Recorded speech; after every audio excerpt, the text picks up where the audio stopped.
Okay. Sounds should be fine now. Hopefully you all can see what me and Lee's going to do tonight. Yeah, hopefully, yeah, I can hear my voice, so it's all fine. Um, so good evening. Sorry for the delay, but I made some last minute changes, and yeah, I'm still not happy with the setup. But the more important thing, we have Lee here tonight. He jumped to the invitation instantly, which is I'm really thankful for. Lee is streaming also poker. His channel is he deserves a lot more attention. I think. I'm sure he's gonna get more viewers and the channel is gonna grow. Because last time I was there, the the jokes were fine, the music was fine, and for the levels that you are playing, for sure, your game was, let's say, more like above par. So Yeah. I mean, yeah, I think you're gonna be fine at some point, and you don't need to doubt yourself about that. It's I think because I'm on a little bit. Well, I say a little bit. I'm on since I've started playing, and since I've turned professionally, I've been a winning player every year.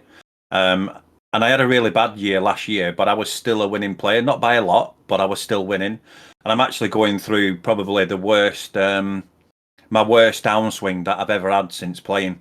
So obviously, when it's an opportunity to improve my game and get advice from better players and things like that, I jump on the opportunity. Yeah, that's. I mean, yeah, everyone should do it. I guess so. Yeah. And I mean, I'm sure I'm going to learn something from you also. From you also. So that's why I'm doing these things, because I don't think that matters who is a winning player or whatever. Yeah, hopefully we're gonna make a good session. So me, if you can introduce yourself for the viewers of Evaluate Poker channel, it's gonna be fine. Yeah, so my name's Lee, obviously by the title of my stream. I am based in the northwest of England. I've been playing poker for probably about 15 years now, but I've only really been professional for maybe six years, 6 or 7 years. My biggest claim to fames are when I previously was staked by a staking group. I won a ticket into the World Series of Poker Europe from a $22 ticket, and that was a 15K package. So I won that. That was back in 2017 when I played. I ended up bubbling the tournament, and I really enjoyed it. Say it was my first ever 10K main event. So, and then my other one is I won another ticket a few months later into the North American Millions from an $11 ticket, but I couldn't play in that. I couldn't go to play in that because I couldn't get the time off work. So Yeah, that was a bit upsetting. yeah, sounds like car breaking stuff, I guess. Yeah, definitely. Yeah. Um. So, what is your average buying? What do you think you're struggling? Do you think you're struggling? Do you think you're winning? Um, how do Oh, you find the game lately? I'm definitely winning. I've got a pretty solid EV per like 100. It has dipped over the last probably year or so, and I do believe my intuition tells me that players are getting better. The pool, the population are getting better.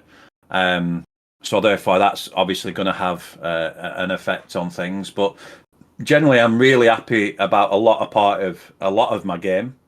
The one thing that I struggle with is being a bit too sticky in spots and Not folding when I should be folding.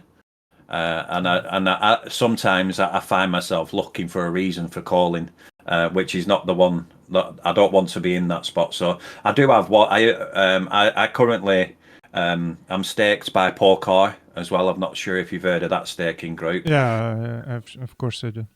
Yeah. So I'm currently staked by those. I get a coaching session every month, and I get a mindset coaching as well.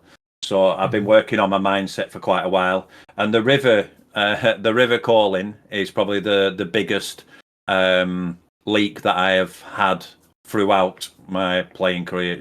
I get to the river, I feel like I've invested so much that I find it difficult pressing the fold button. Okay, let's start with some nerdy shit. Do you know the math behind River Place? Are you actually aware In of in them? regards, yeah, in regards to minimum defense frequencies. So obviously, if someone's betting pot, then we need to be calling 33% of the time to break even.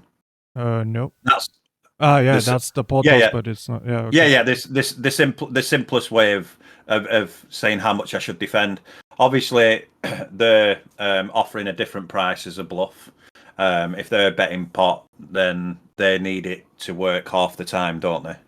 Yeah, For it to be exactly. a profitable for it to be profitable. So I've convinced myself that honestly, like in the population that I play in, they don't bluff anywhere near that they're supposed to bluff on the river, and therefore it almost feels like you need two per plus to call versus a triple barrel Mhm. against population in most. I'm not saying in every single line and every single position in formations, but in general, I think you need two per plus to be able to call versus a recreational in a triple barrel line. Um, that's the pure math, and it's fine that we started with that one because I mean, it's kind of important and it's something that you can rely on in the long term that you can Yeah, basically prove your points and analyze different hands. Um, but uh, I think overall as population, I think you're correct. But if I maybe I can add, this is going to be correct if they're using bigger sizing. When there are smaller sizing, I think it's the other way around because actually uh, on lower binds, I think they don't realize how much bluffs how many bluffs do they need to have compared to the value hands that they're gonna have, and yeah, like basically exploitatively, if they bet big on the river for value, um, they're not gonna have enough of a small bets with value hands. So yeah, I guess that could be a thing. So we can take a look at these ones at some point. So uh, fan of Mainbot, that's Lee. He's streaming also. His channel is in my description. So yeah, you can pop up his channel and see Lee is also a Twitch streamer. so I'll just share this data with you. Yeah. This is I showed you. Did I show you this the other day? Oh, it No, might have been someone else. So someone basically, else. I run these lines on hand to note. Now I've got quite a good database because obviously I've been playing a long time, etc. So I've Mhm. got like 14 million hands in total. Of what So MTTs? yeah, yeah. Wow. So um, what I did, I wanted to look at spots where um, what bluffing tendencies Hmm. population had. So I've got three different populations there. So I've got a nit reg, an aggressive reg, and then obviously a fish. Hmm. And I've got the different lines for different positions, etc. So, like for example, pre-flop raise in position, single raise pot is a top left, and from that data in a bet line, those are the percentages that they're bluffing. So you might not be able to quite make it out. So what I'll do is I'll just zoom in like this, and hopefully Yeah. you'll Yeah. be able to see it a It. lot better Yeah. now. Hopefully. Yeah. Yeah, yeah. So as you can see from that data, like in a nit reg's bluffing 16% of the time, a fish 15% of the time, and an aggressive reg 24% of the time. So by the logic of when you get to the river, if an aggressive reg is betting anything bigger than half pot, you have to fold because you're not getting the correct price to call versus their bluffing range. And obviously against nit regs and fish, if they bet, you probably just have to fold like almost the entire bluff catchers. Because they're just not bluffing enough. So that was something that I looked at, quite a while ago, and it's got the different positions of the different bluffing rates on there. So, I'm learning on the fly. I mean, I thought it's gonna be the other way around, but I mean, I'm gonna shut up and you take over, sir. No, I don't think Lee is playing high stakes. What is your ABI? You said? Let me. It's around $20 to $25. That's all. Yeah. So basically, we're in the ballpark. Yeah. Yeah. So I play low to mid stakes. My lowest buy-in, if I'm really struggling for games, is I will play a $5. I've got no qualms about playing a $5 tournament. I avoid also. Yeah, I avoid it where I can because I want to play obviously higher. And then my highest buy-in, will be a 109. But the 109s that you're gonna play basically are skill level of like 25, most probably. So I mean, it's usually like the Sunday games, basically. The Sunday Million. Exactly. Which is basically, I don't know, maybe even 20 ABI skill wise. So yeah, I guess we are playing similar playing field. So I mean, I told you, I'm gonna learn from you also for sure. So basically, what we're going to do, I'm gonna take a look at some hands, like just browsing through the lines, and we're gonna choose and make some analysis. We're gonna discuss lines, and hopefully we can find some things interesting. So interesting first hand. If you open the first hand, if you want to look at the biggest punt first. I mean, no, we need to find why this happened, because I mean it's punt, okay, but yeah, if you can make it exactly, thank you. So this is which network? Okay. Yeah, so it's on. Yeah. So Paddy Power Poker, it's called. Yeah. It's different everywhere, but it's iPoker. Yeah. Okay, so we have a limp 6x. Then his 6x is from the small. I decide to flat. Yeah. Okay, let's show the exact hand, the full hand. Tell me what you thought about the hand, and then I'm gonna tell you my things. If you can please update live, because I would like Steven to watch it. You know, the blind guy crew. All right. Yeah. I know what you mean. Yeah.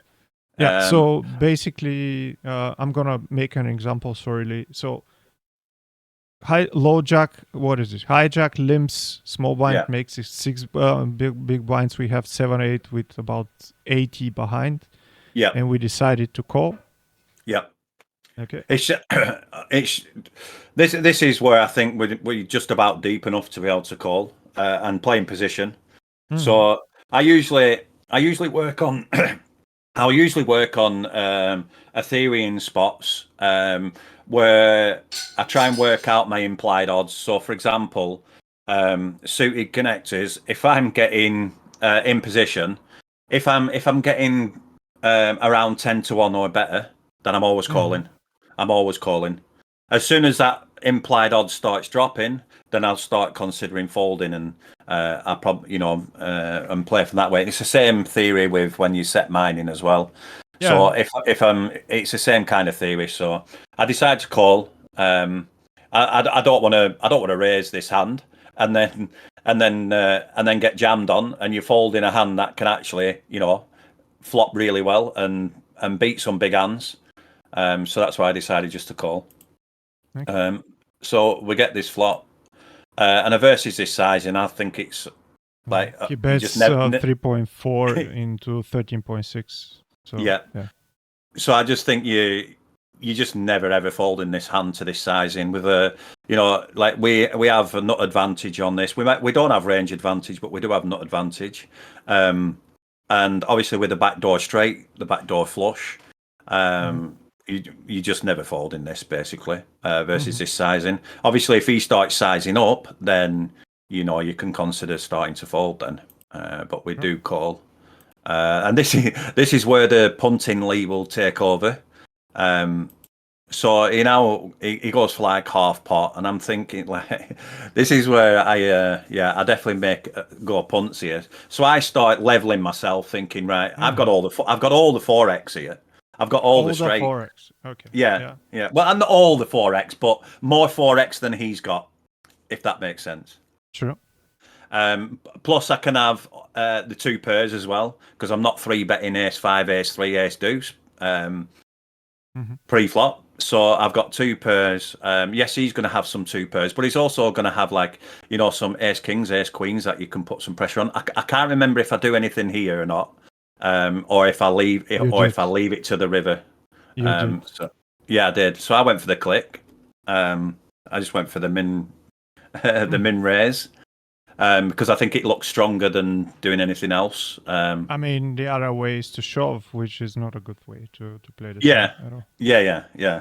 So obviously he just calls, and then basically I've got 8-eye on the river. But my problem is here when I look at it now, I'm just wanting to give up. I just want to give up. I just want to check. I'm not. He's like in this formation. I find that this is probably one of the formations that people are the stickiest. So he's just called a raise on the flop where I can have all the 4x, not all the 4x, but you get what I mean. I can have two pairs. But like I start leveling myself thinking, what worse hands do I have in this spot? And there's not many worse hands. So obviously I just go for the jam on the river. Okay, so several comments about this hand. So turn was an ace, deuce 3-5, Badugi, and river is a blank 10. We have about, what is this, like 80%, and we jam. So what is going to be my comments about this hand? First, pre-flop, I don't think you need to call here. It's purely exploitative reasoning. First, if you need to outplay people in iPoker by calling 6 blinds with 7-8, I mean, it's the glory of iPoker is gonna be gone at all. So usually, what do you think is the range of the small blind? Which I don't know if it's a reg or not, but if it's not a reg, it's gonna be even worse. I mean, people over calling Jack 10 suited here and not gonna raise it 6 big blinds and whatever. That's the first thing. So I think the range of the small blind is on lower levels. This on lower stakes gonna be considerably stronger than you think that you can exploit with 7-8. Okay, you have position, but you didn't cover the guy if it was a bounty or not.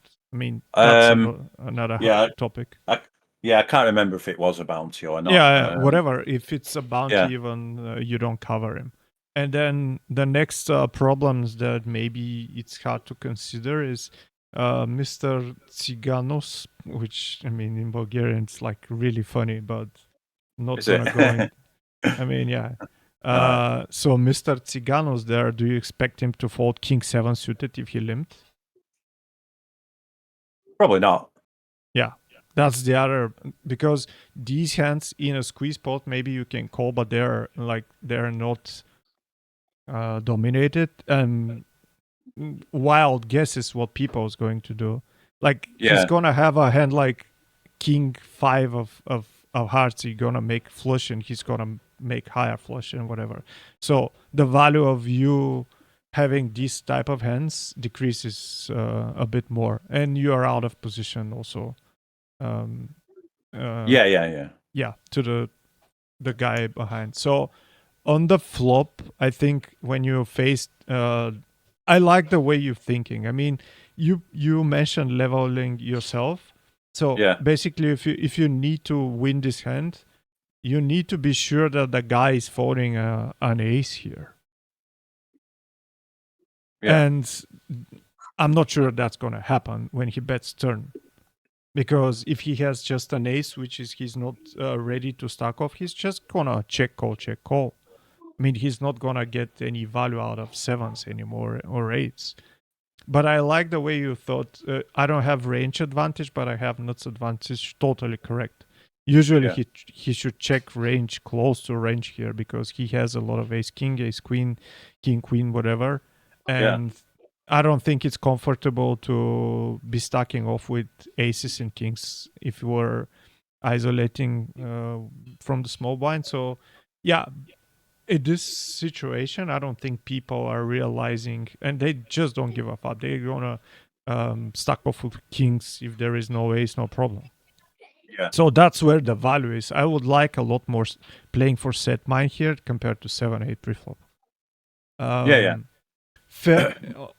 So if you want to get this hand, I think raising flop would be a good idea. Maybe then he can call um, an ace and then fold if there is no ace. But I would just give up the the turn. The turn maybe I would just give up Yeah. because It's, there is. Yeah, there is another thing that I want to mention. You said I have yeah. all the fours. You don't have many fours there. Like you ask yourself, you don't have a offsuit forever. Ace four is a pure fold preflop. Yeah. 5-4 off, you don't defend. So you have made. I don't like to have 5-4 or ace fours. I mean, ace four suited I would call, and quattros like two fours. That's gonna be okay, but that's about it. Yeah. I probably explained it not as well as I should have done. Actually, I think when in game, I'm not giving him any forex because of the sizing. I think that's probably more in line with what I was thinking. Yeah, I can have Yeah. some fours, although it's not many. He doesn't have Mm-hmm. any, and I think Exactly. sometimes I just I forget who I'm playing against, basically. Yeah. And it's like you Exactly. said, I know from a theory point of view, all of his ace kings, ace queens, and even some of his and his kings, queens, and potentially even jacks probably want to start checking the turn. So They need to uh, check the flop, and they don't yeah, do it. yeah. Exactly. And this is what I misread the situations and I start thinking it from the wrong way. Whereas I just think, right, well, he has no fours now, and I can have some fours, and I can also obviously have some two pair combos as well, Mm. even on the ace. So I get caught in these lines where I end up, punted, and I'm not afraid to admit that. But I Yeah. am getting better, and I don't do it as much as I used to. No, it's fine. I mean, just regarding your database, I forgot to make a comment, and the comment is I would look the latest hand possible because when I asked you about the population tendencies, I think that's really correct that you said people are getting better. There are also RTAs. I mean, here and there, there's gonna be Yeah, these. We need to accept that at this point, and yeah, basically, I think you need to get your last year and make an assumption based on last year because if you have 14 million hands, that's for how many years? I hope it's at least 10 years. I don't know. yeah. Well, the that data actually I produced is only about 6 months old. Okay. Yeah, Yeah, so that it's makes quite sense. it's quite recent. Cool. That's good. But I also Um, I also think people don't bluff as much as well yeah, because people are calling a lot more. They're calling down lighter in a lot of spots. yeah. Especially aggressive players, obviously, and I'm an aggressive player. So I think I should remember that people are going to bluff me less because I'm an aggressive player, and I'm more likely to call than a lot of other players. Probably not exactly sure about this because I Yeah, mean aggressive player they just annoy people so they start playing yeah, back more often. yeah, I mean the real skill here is how you're gonna use this in your advantage. Yeah. Blood Gambit, hello, sir. So let's see next one. Raise, bet call. Okay, let's put the next one This one, in let's have a look. stars. Yeah, Poker Stars, this one. Yeah. Oh, let's see. I thought you. No, Okay. I'm never raising this under the gun if that's what you No, might no, have no, no, thought. no, no, no. Right. Because you did 3-bet here. All right, yeah. Sizing I like. Could be a bit less with 60. You can go 4x, not Yeah. 4.5, but it's fine. Yeah. I think it's good way to attack button opening range. Again, you Yeah. should know which guy you're playing. Yeah. Against me, for example, it's going to work a lot. Yeah. But And against me it's gonna work a lot as well. yeah, Because I so yeah, the hand is button is opening about 90 big blinds. We have about 60, and we 3-bet a7 off. let me Flop comes. It's a Sunday million. Wow. yeah. When I see this kind of moves in Sunday million, I get sweaty, in an instant. I mean, Yeah. yeah, fun, and that's like, I don't know, the first 2 hours of the tournament. So yeah. So we see bet, what is this, a quarter, which is fine. Ace Jack 4 rainbow is the flop. We bet a quarter, which is fine. Yeah. He just Then he called. calls, turns a queen, and Yeah. I I'm, already saw what happened, and I don't like it. I just So go for the we bet 1628, and we got raised, by the way. Oh, I think I remember this actually. This guy was let me just see if the HUD's working. I think I It should. let me just see. Yeah, so 4617. 48-17, Yeah, 5 48. he's playing. Yeah, yeah. So this is probably on my mind as well. And I'll briefly explain actually what I've decided about HUDs. And this was a result of my mindset coaching as well. So it turns out that I've been kind of looking at my HUD at the wrong stage of the game, really. So when I was saying before about how I look for reasons for calling or doing something that I probably shouldn't do based on the information in front of me, is that I'll look at a HUD and then I'll see these stats and I'll see like an aggressive player. I don't have one on the table, but I might go, oh, this guy 32, 26, 10, and I'll use it as an excuse then to make a bad call. So I've decided that all I'm going to do now, as soon as I play a hand against anybody, I'm going to look at the HUD to profile the player only, and then I'm not going to look at it again, and I'm just going to go based on the formation, the sizing, and obviously flop texture in my hand, etc. So, because I've made too many bad decisions based on looking at the HUD. I hope you didn't look this. I don't know. Here, I mean, it looks like you're from the first two hands that I'm seeing. Yeah, It it's you look like the guy who doesn't give up easily any pot. yeah. I've already said that. I don't like folding. But Which basically it's going to be a better dough for a good pizza yeah, at the yeah, end of the day, yeah, because yeah, it's a lot easier to become a winning player and a crusher out of aggro mentality compared to like the tightest player. yeah. It's a lot easier. But this hand is like totally out of line, and you're also doing it in a tournament which is basically with a really low skill level. Just let me go again through a hand. So on the turn we bet, what was the sizing? 6 into 28. 6 into 28. What is the purpose of this bet? Believe it or not, I was intending to do this bet and then fold to a raise. But then I know exactly what I'll have done. I'll have faced the raise and then looked at his HUD. and then thought, this guy's full of shit. That's what Yeah. that's exactly what I'll have probably thought, and I need to get away from that. But that's why I'm obviously working with a mindset coach and things like that. And I don't do this all the time, so I want to make that clear. That Yeah, these for sure, for obviously sure. these hands that I'm showing are obviously the biggest losses, and I've got some obviously pots here that I've won as well. So this is not by all means. I don't do this all the time, but I am guilty of even doing it too much.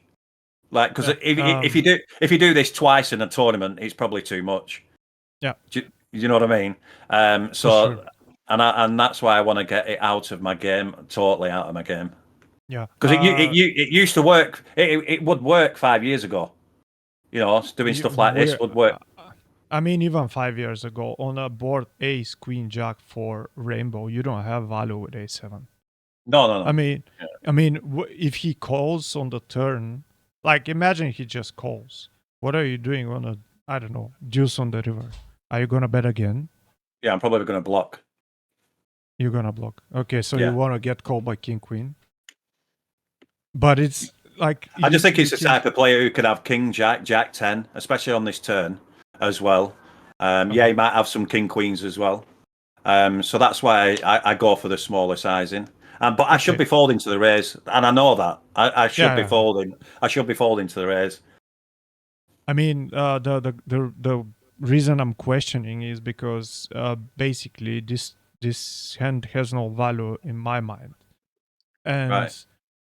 when you see bet this flop, you're gonna fold all of his pocket pairs. I don't think he's going to call you on the flop with like five, sixes, whatever.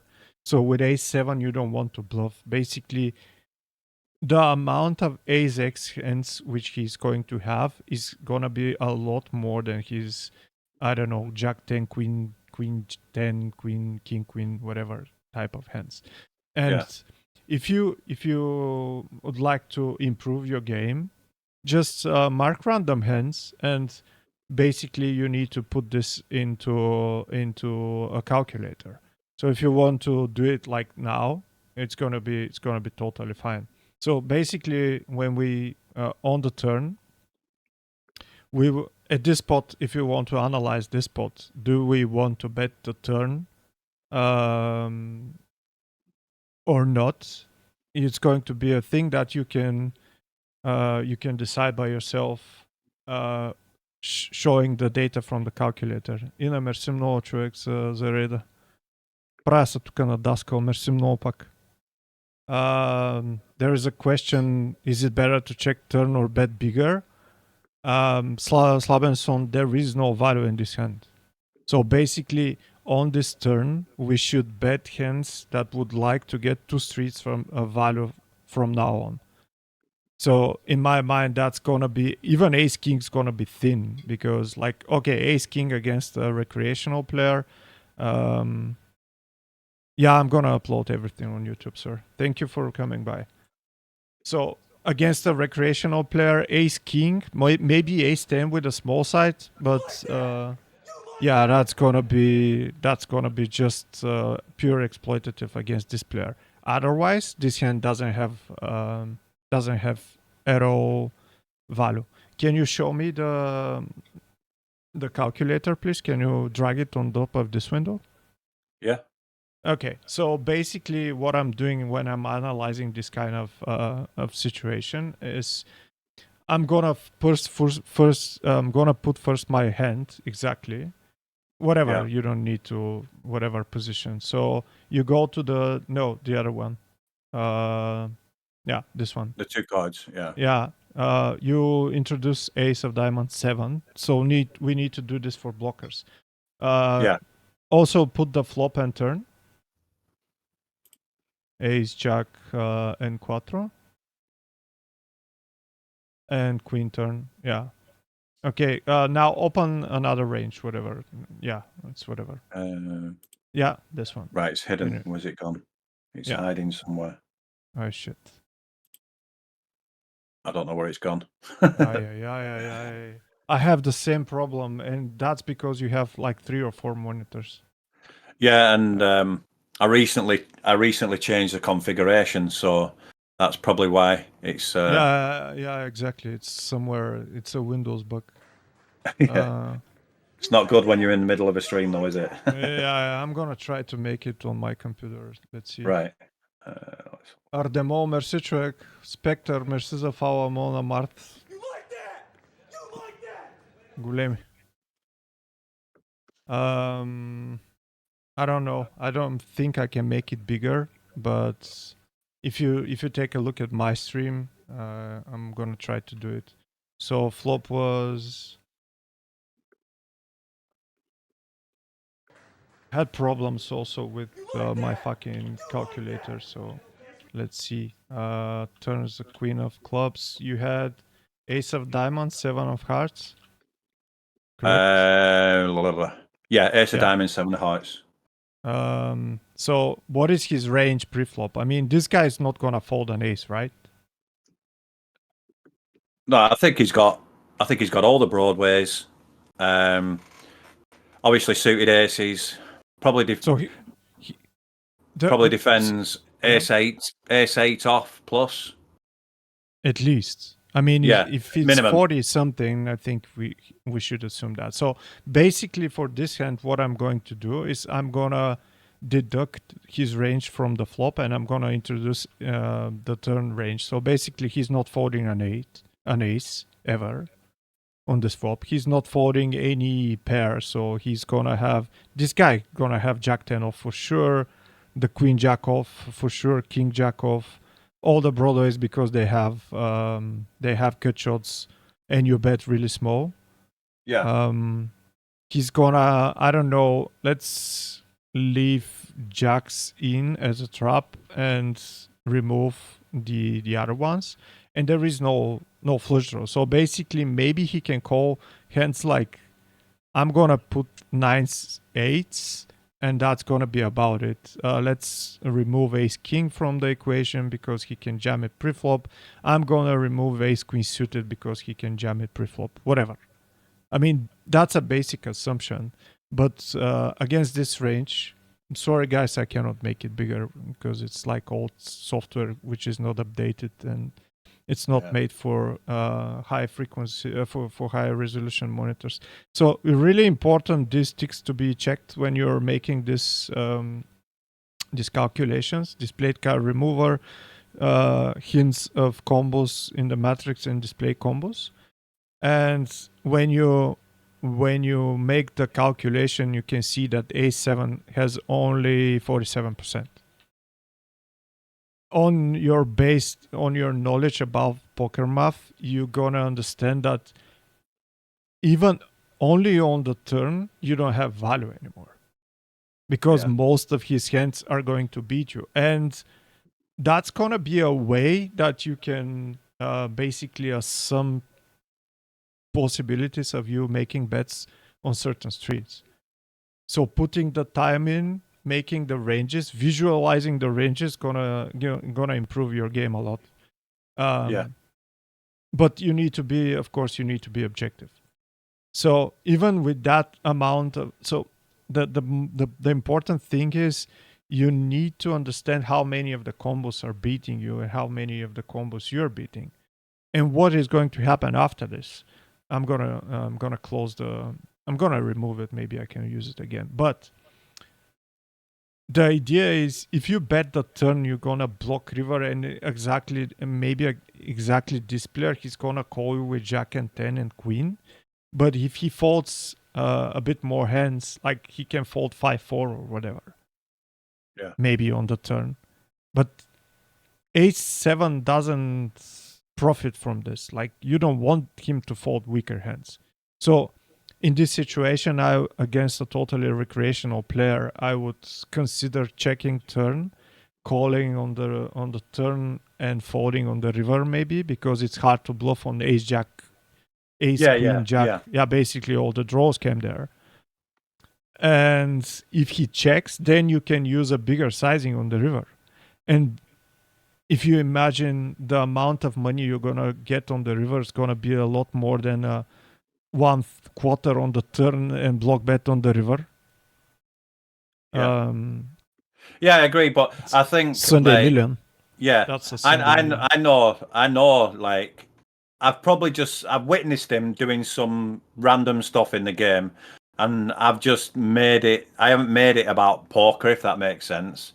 Mhm. And I've just done something random just because you know it's hard to explain and put it into the correct thought process, but it's like you get distracted sometimes from what you should really do compared to like just you just end up punting in one random hand or a couple of random hands here and there, and this is one of mine, the same as the 7-8.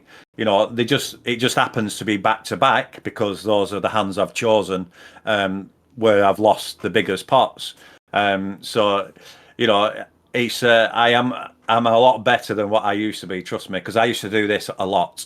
I used to do this a lot. Yeah, the thing, analyzing these kind of hands, you're gonna improve a lot because like if you take a lot more time to put the analyzing and put the work on, it's going to like just stop you from doing this, and you're gonna see the same situations over and over, and it's gonna be like if you remember the mental game of poaching, the mental game of poker book, the thing is it's gonna be automatic at some point. Yeah, yeah, So that's it. yeah, You want it to be autonomous, don't you? yeah. So can we just see what he had? Because All right. Yeah. basically, Sorry. I expect Ace Queen and King Jack and King Ten a lot of the times, and you bet the river by yourself. Like it looks like a crying tilt bet. I've Yeah. Yeah. invested so much money in the hand. Exactly. Yeah. And that's what I was Yeah. trying to explain earlier on. That's the mindset I've been working on for a while. Is that I get into spots where I feel like I've invested that much. I'm going to call Mm. a river jam anyway, so I might as well just jam myself. But that's not And the right way to play poker. yeah, So, of course, of course. uh, yeah, the Ace LCS Queen. Queen. Yeah, Yeah. exactly. Yeah. I mean, people are not gonna bluff when we have Ace Queen, Ace King, Aces, Queens, whatever. They're not gonna bluff you here. So No. these are the most under bluff spots when you get raised. Yeah. Can we go in the other direction? So let's see some winning hands. Yeah. I'm gonna try to get some interesting hands. Um, Anyone's in particular? yeah, I'm gonna just give me a second. I think. Can I Okay, change?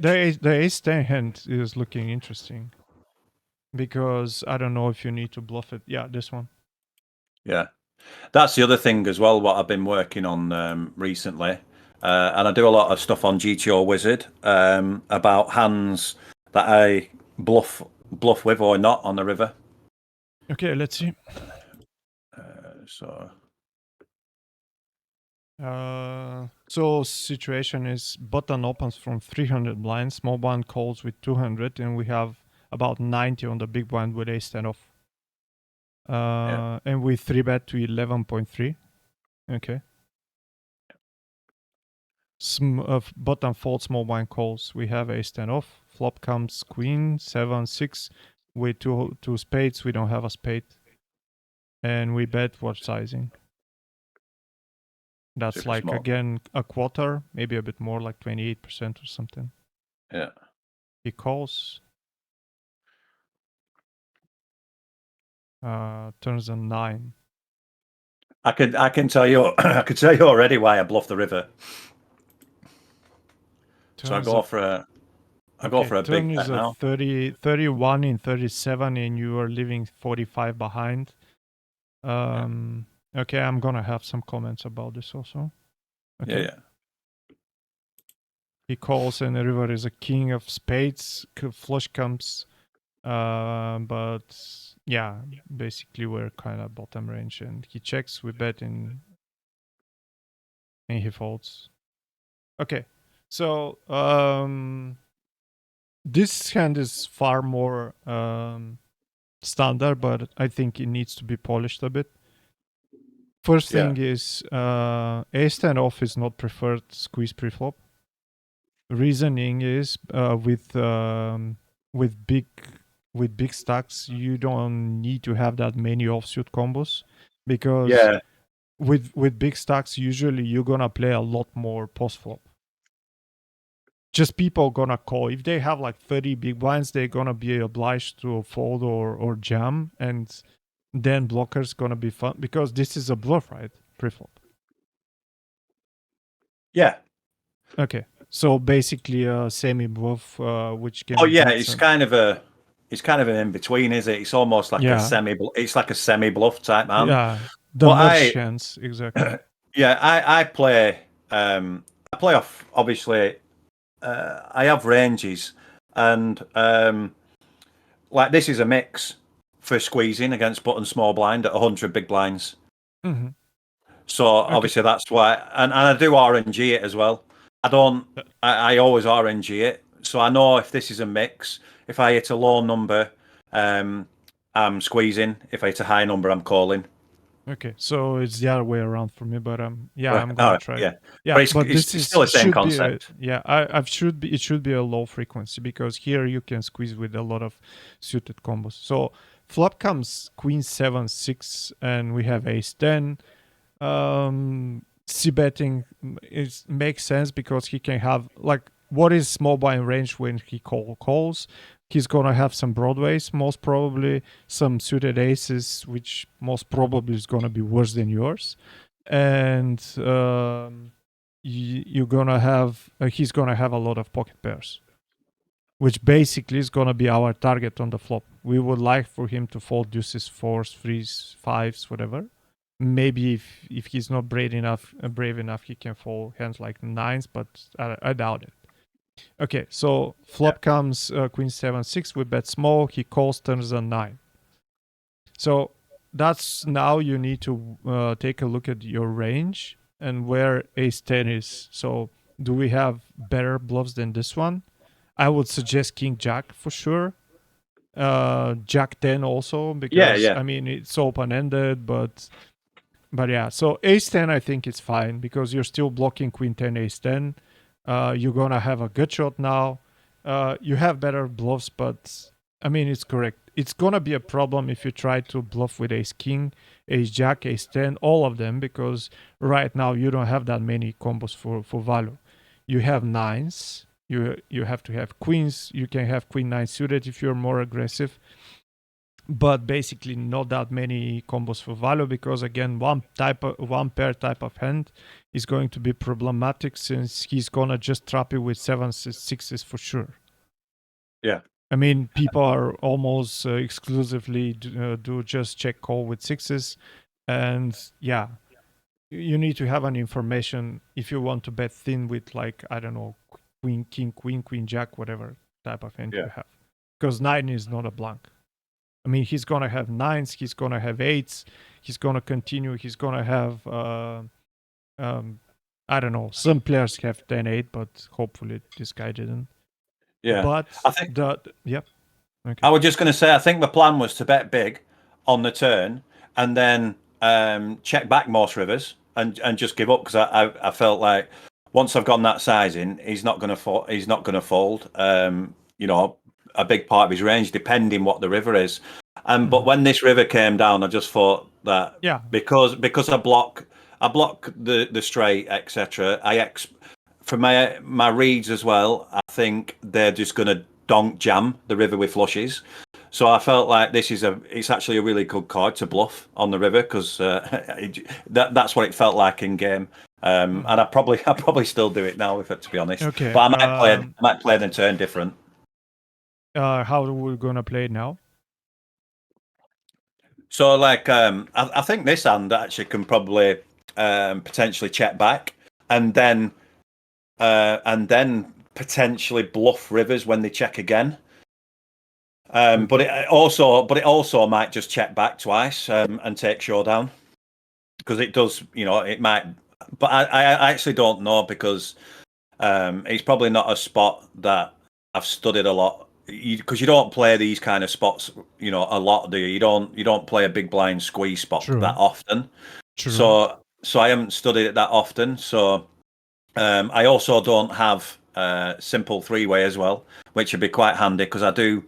do feel like I need to get better at multi-way spots because they are really difficult to solve, and I kind of end up just going down a route where I've got an idea what you're meant to do heads up, and I play it that way, and I think it's the wrong way to play because it changes it changes the whole dynamic as soon as there's more than two players. True. Question: do you have Hold'em resources calculator, the new beta version? I did have, but I think it's just run out. I think my Okay. subscription's just run out. Okay, right now there is a postfop solver 3-way there, so you don't All need. right, cool. Yeah. Okay. So, my comment about this hand.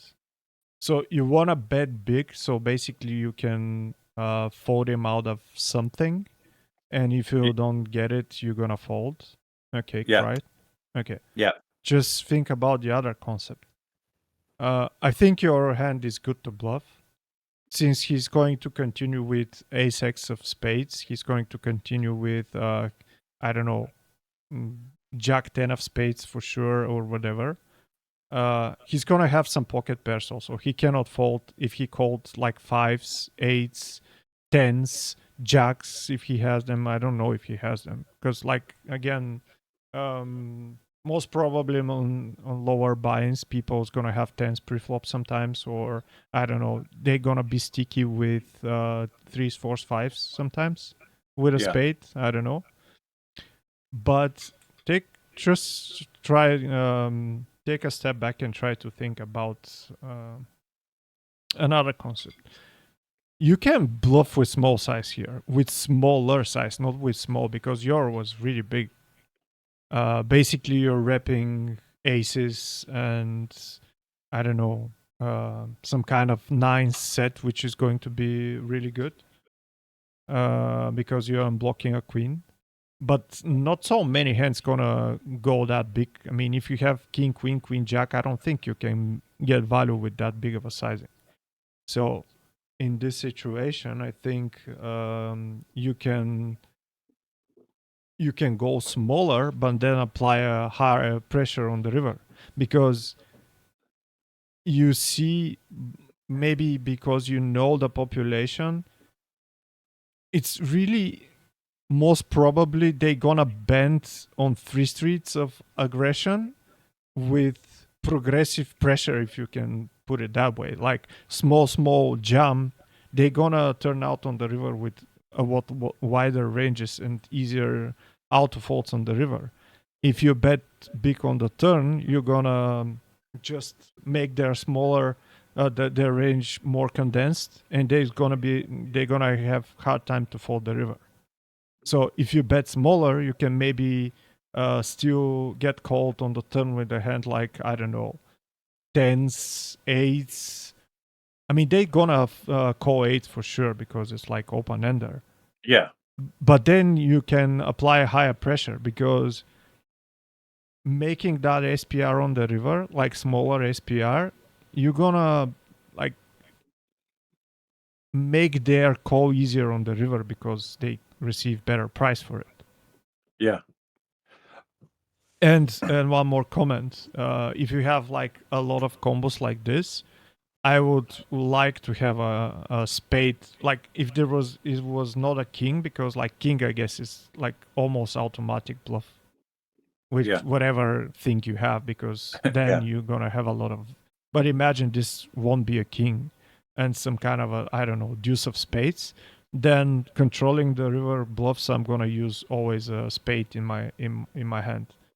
I would try to get them, and the other way around. If I was bluffing with flush draw, if the flush draw bricks on the river, I would like just give up, because the most things that you're gonna need for him to fold is a pair with a spade, like I don't know, 9-8 of spades, and I don't know, ace-x of spades, and that's why like queen, jack 10, queen, king, jack, king 10 is gonna be better bluffs than your hand, because yeah, actually you're gonna bluff something out on the turn. Most probably with this bet, again, you're gonna bluff some worse hands than yours with ace 10. if that makes sense. Yeah, yeah. Because like this line actually would be better with a stronger hand for the concept that you were saying about giving him a good price on the river. So when you've got a really strong hand, this line would probably work out better.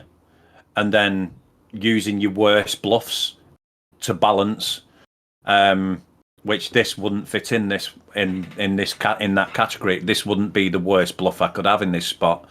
So like, yeah, I kind of understand that, and sometimes I'll forget it. Yeah. Oh shit, my camera fucked up. I don't know what happened. It's all right. Oh, Slasher, hello, sir. Fuck. Right.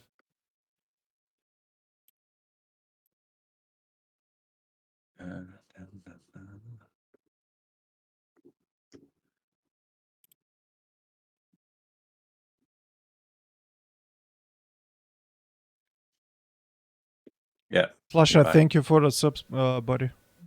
I'm gonna raid the blind guy crew after the. Just remind me when I finish the stream. So, let's see another one. Bet check call, bet raise. I mean, why are you checking turn and bet the river by yourself on a king? That's a weird line to take with the tens. Yeah, This one, this. Yeah, I probably blocked. I probably went for the 10% to induce. but you don't call that many kings on the turn. Like blocking the river is gonna make sense if you have a lot of kings in your range, but when you bet check call turn, you don't have that many kings. And basically, most probably, you don't have that many threes, so I don't think blocking makes a lot of But sense. Let's see I the think you hand. can. I think you can block with 10x though on a king. Could be, could be.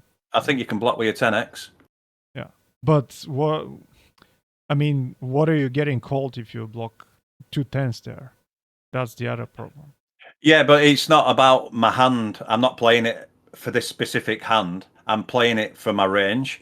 So in this spot, I might even have. Oh, so I actually raised pre. Yeah, So it's I fine bet. with seven. All So right. Yeah. the hand is awful to small All blind. right. We're small Yeah. blind. We open 4x, which is a bit on the higher side. I don't think people are defending enough against 3.5. So basically, maximizing your winnings is going to be a better option. I mean, I don't think there's gonna be almost any difference between 3.5 and 4x if you open. So I would stick to 3.5. Yeah. So flop comes big blind calls. Flop comes 10 4 3 with two hearts. We don't have a heart. Top set we bet. What is this? 1/3. Yeah. Just around a third. Yeah. He calls. Turns the 3. We have top bolt. Top full house. We check. He bets what sizing? Half pot. A Just bit under less. half. Yeah. Yeah. Just. Yeah. And river we call, and river is a king. I guess Lee blocked here. If you made different size, yeah, great. That's at least it's a block. Yeah. Yeah. And he raises to 28, and we go all in for sure. Okay, that's fine. Yeah. But and he folded. What? Yeah. Yeah. Sharakta. I mean, you just shared a note. Interesting line. Flop, by the way, could be a check. Also sometimes Yeah. against this Yeah. player, maybe checking the flop is gonna be most profitable because basically, obviously, against a spewy player, you're gonna leave the door open for him to bluff. Yeah. So Yeah. Let them do all the betting and raising and whatever. yeah. Yeah. Or if you bet, maybe against this kind of player, you can bet even smaller, like Yeah. a quarter, so they can try to Well, yeah, make because something. obviously the reason why I check the turn is because I'm hoping he's going to rep the three, Yeah. you know, a future street, and I might have some ace king, king queen, king jack, that might play a very similar way to this as well and blocks the river, hoping to get called off ace-high, 10x, even 4x probably calls versus 10% on the river. And I also know that there will be players out there who will do something quite inventive against a 10% block. So I've given them that opportunity, and that's why I did it in this spot. Whereas I think in reality, if I've got ace king or king queen here, after he checks back the turn, I'm probably still going to go for a big sizing for value, try and get value from a 10x, and even some middling pocket pairs might even call, thinking I'm going to overbluff on the king. So yeah, I would have took a different sizing actually with ace king and king queen. I'd have probably sized up a little bit, maybe gone half pot to 70% ish. I think it's a quite new frontier, this donk blocks on the river. So I'm not sure there is a guy on this planet that knows how population reacts to donk blocks on the river on a high card on a pair board, because now I've noticed some of your thought process that I mean, why is he betting ace high on the turn? Why are you putting him on ace high? Because you told he's going to call with ace high sometimes. Yeah, yeah. Usually, If he's got ace x of hearts, he's going to bet on the turn to try and build a pot. And I'm very rarely going to check raise on a 3 because he has more 3x than me. I'm not saying this is exactly how he thinks, yeah. but it's a potential thought Makes process for sense. them. Yeah, Yeah, makes sense. But most probably he's I think it worked great, but maybe he would bet even bigger if you checked. I don't know. So most probably his range gonna be like small cards, or the like the fancy floats, the 8-7, the Jack 9, the Jack 8 type of hands, because he cannot fold Jack 8, especially with a backdoor flush. So he's going to bluff a lot yeah, on the turn. And yeah, because against this player, maybe you got the best value, but maybe if you checked, he would have bet even higher. We don't know. The thing is, against people who doesn't know what GTO is, I would prefer checking on the river as well, or maybe even like check flop even more. But yeah, yeah, it's an interesting line, and at least you got the right way to the correct client, I guess you yeah. had there. So yeah, kudos to you. Really, really nice hand turned out.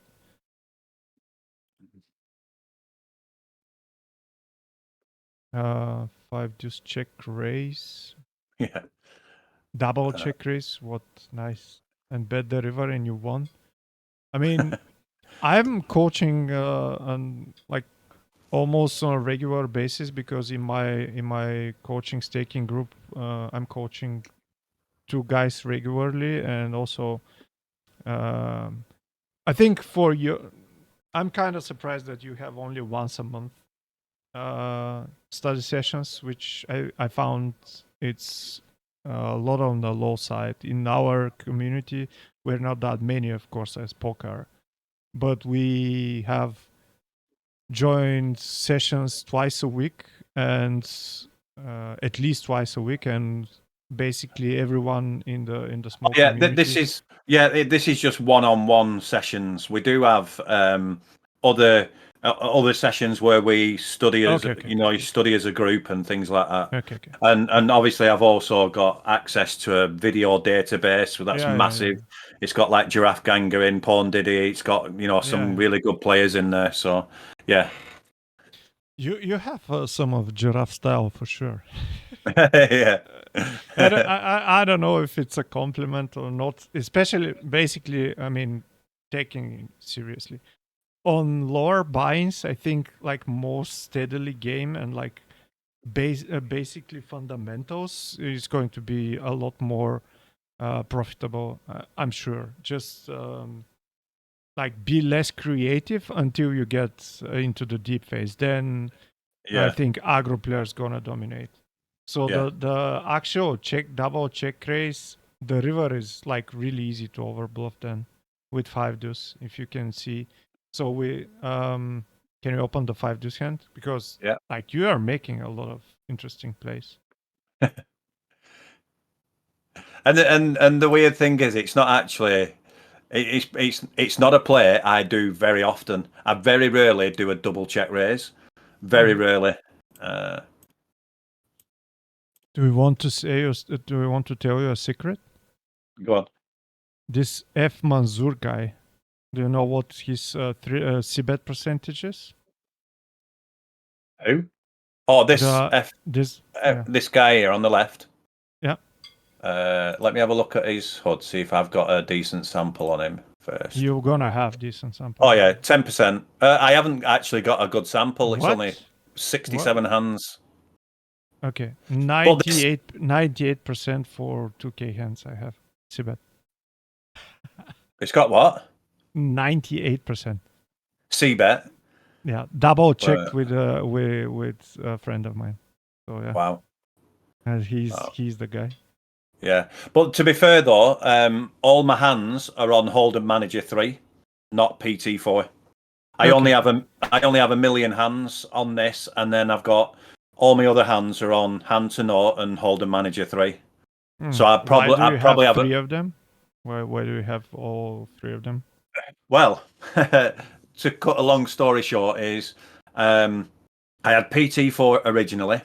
Then I went to a staking group who wanted us to use HM3. Okay.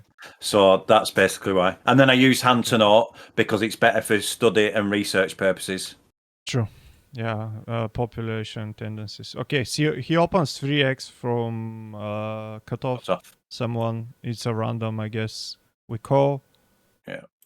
Flop comes 9-6-3 with 2 spades and a diamond. We have 2 diamonds, and we decided to check raise, which I'm fine. So again, sizing could be interesting topic here. Depends on the player. You could go again smaller sizing and then attack more turns, or you can go higher sizing and then be more careful on the turn. Yeah. So that's how I actually usually play. So if I go big on the flop, I tend to size down on the turn and vice versa. Yeah, true. Obviously, depending on the turn card as well. So I know I'm just checking range here. Even if I've got pocket 9s or pocket 6s, I'm checking range. True. So that's Turn what I is go ace for. of diamonds. Now we have a backdoor flush and a good shot also. He bets half pot, which is kind of on the bigger size, but I mean here it's whatever. It's like I've got no showdown value, but I actually have, a hand that can win. Obviously improved. So I don't think we ever get. I'm pretty sure we don't fold to a half pot. But I don't think calling's good either because it more or less I don't know. Maybe you can call and then just decide on the river. I like more the raising because you have 5 high. It's gonna have a lot of hands like 10-8, Jack-8, some kind of a Broadway with a spade and whatever. The problem of this, I like also the sizing. So he bet half pot. He bet 12 in about 80, and we bump it up to 28. So that's a lot better hand than like managing the SPR. This hand is like chapeau to you, sir, because you're gonna apply a lot more pressure on the river right now, and of course it comes down to this if he's able to fold an ace or not. But I mean, I think I really like the play here. Yeah. And it's like I said, because I went big on the flop, this is why I went with this sizing on the turn. And if it had been vice versa, obviously, if it had gone smaller on the flop, I probably would have checked raised bigger on the turn. So yeah, I kind of do that. And I've noticed as well, solvers actually like to do that. Yeah, river is a really bad card for us. Yeah, I hated this river, but I just thought, like what. I probably don't get to the river with any worse cards. I don't. Yeah, I can't find. River is a 9 of clubs. Basically, lowers our 9-6 ace 9-3 combos 9s. I don't think we have 9s, so that's at least good thing. So yeah, and we still jam 50 in 80, and I like it. If you had space, I think I'm giving up. Yeah, I probably Uh, would. Yeah, I agree. I'd yeah, give up with spades because it obviously if we've got spades, we want him to have spades, don't we? exactly. So Yeah, yeah. yeah, that I would give up with a I don't spades, know. and I'd probably give up with a 7-8 as well. If I've Hmm. got 7-8 in my range, I'd probably give up with that as well because we block some of the hands that we want him to have, like pocket Exactly. sevens, pocket eights, like you True. said before. So No, like that. I'm gonna stop you this All time. right, yeah. On this turn, I don't think he's betting sevens and eights on the turn, and All right, yeah, yeah, yeah, I yeah, think you should work on this because like your mind just I think in a long term you would need to make more analysis like slow like this. Try to go slow, yeah, but try to get all the details because like if you do it if during the hands you're gonna rush your mind like this, it's a lot more probable that you can make some kind of visualizing range mistakes. Like the previous hands ace x, that was on me. I made a mistake because yeah, he sometimes can have an ace but not so many, but here 7 8 doesn't make sense if he's a good player. yeah, And the other way is like to get to bet to make notes as much as possible because like lower binds, most profitable spots going to be against people who basically you maybe not gonna see anytime soon, the yeah, recreationals. yeah. But I think taking notes on every player, on every weirdo type of player, it's a good habit to come by and to Yeah. maintain in a long term. I think one of the reasons I've always, well, I say always, one of the reasons I struggle to take notes is because we're multi-tabling. Um, I feel like sometimes I don't have time to do it. Yeah, So true. I play up to 10 tables at a time. Um, and yeah, I feel like sometimes I'm probably not doing it just because I don't have the time. Yeah. Okay. Let's go to. Can we change the filter so we can Yeah, get these hands were really interesting. Can you go to more filters? yeah. Let me And just, face. Yeah. Let's go face triple barrel on the river. So go to add filter. Um. you want me to clear these off? No. No. I think it's going to be fine. Go to action opportunities river. River opportunities. River bets, is it? No, but facing. We should go to facing something, not river beds. So river opportunities. Specific raise. Can you go to yeah raise type opportunity? Let's go to raise continuation bet opportunity. Yeah, this one. This one. Just add it, and you're gonna see all the just gonna be triple barrels here. Right. Yeah, So and we not can that make many. it. Yeah, but because they are not all in, but Yeah. yeah, we can Well, see. We can see some hands. Yeah, go make let it, me. make it Yeah. exactly. Just. And we don't need that many hands. It's going to be always going to be interesting spots Yeah. if you don't have the nuts, basically. Surely there can't be that many. Just a month Mm. later. There can't be that many. Maybe I've just started folding a lot more to triple barrels since December. Again, I think it depends on the size a lot. Oh, it's not too bad actually. Yeah. Okay. So interesting hand with ace three, by the way. You're a sticky guy. Yeah, very You sticky. you did it. You did all the hands. You did, or you just. Yeah, I've done. I've highlighted them all. Okay. Cool. Yeah. So yeah, let's play this one. We have 8 9 on the on from the big blind. Button opens. That's actually yeah. That's a 3 bet. Sizing, I think. I don't know. I don't know if you need to go 5 point something here. This is Um. I've basically just taken the sizings from GTO Wizard and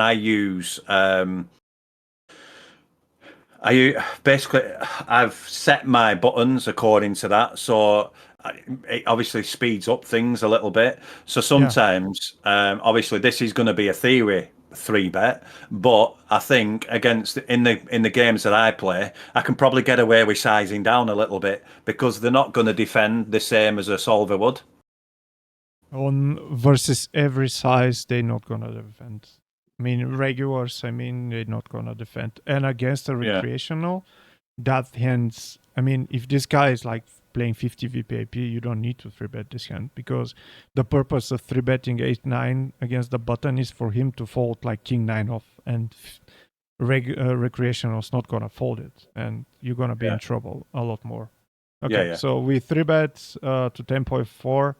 He clicks, which now right now, in theory that's a call, but again, imagine how you're like condensing his range a lot because you made a higher three bet. He's gonna be more sure that you have something. He's not gonna bluff that much, and basically we need to hit here. It's a Yeah. call, but it's a really Yeah, bad call and because that's why I end up calling, because I know it's going to be a theory call. I think I overestimate like my own play as well. But if anything, I should lean towards folding more for that reason, because I can, like I said, I level myself in some spots. sure.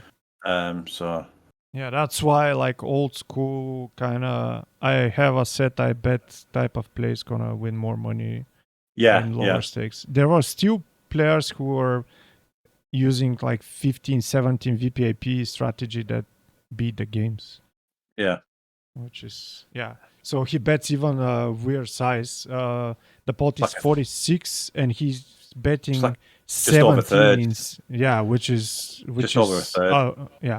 I think he Yeah, should just fold here. yeah. Lee doesn't fold when I've hit a pair. I mean, he bets 130 in a spot that he needs to bet. I don't Oh know, yeah. maybe even less than a quarter. Well, And personally, I think in a 4-bet pot you can get away with betting 10%.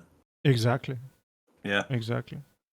And he bets more. And like if you put two and two together, he raises. Your size is too big. He's four betting. I don't think. I mean, even if he has kings, it's gonna be hard for him to fold because the pot's gonna be 50. You need to pressure with 50 big blinds in 80 pot, which is, I mean, it's not sure. And it's iPoker on top of it, which, I mean, yeah, iPoker is, I think, the softest network of them all. That's why the tournaments are really small there. yeah, Yeah. And we hit our 9, and it, I mean, doesn't matter, but he's not yeah, going to yeah, bluff, I think. And 8 for good measure. Did we still lose the game? No, he has ace king, of course. yeah, Yeah. So basically, that's what I want to tell you. And when you told us people are not bluffing enough, they're not bluffing with the big sizes. And basically, on every street you are facing a big size here.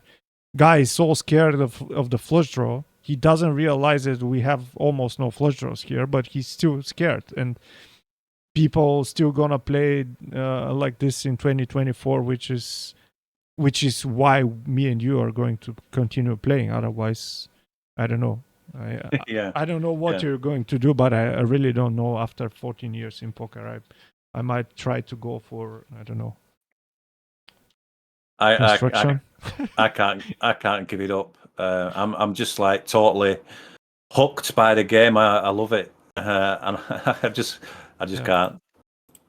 Okay, so next hand, which is this tournament? Because I'm recognizing two high stakes players here. Yeah, this guy.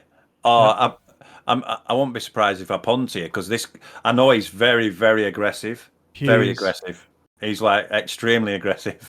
Yeah, so he's like higher stakes regular. He's playing, I Yeah. think, a 100 plus. So maybe just again the Sunday Million.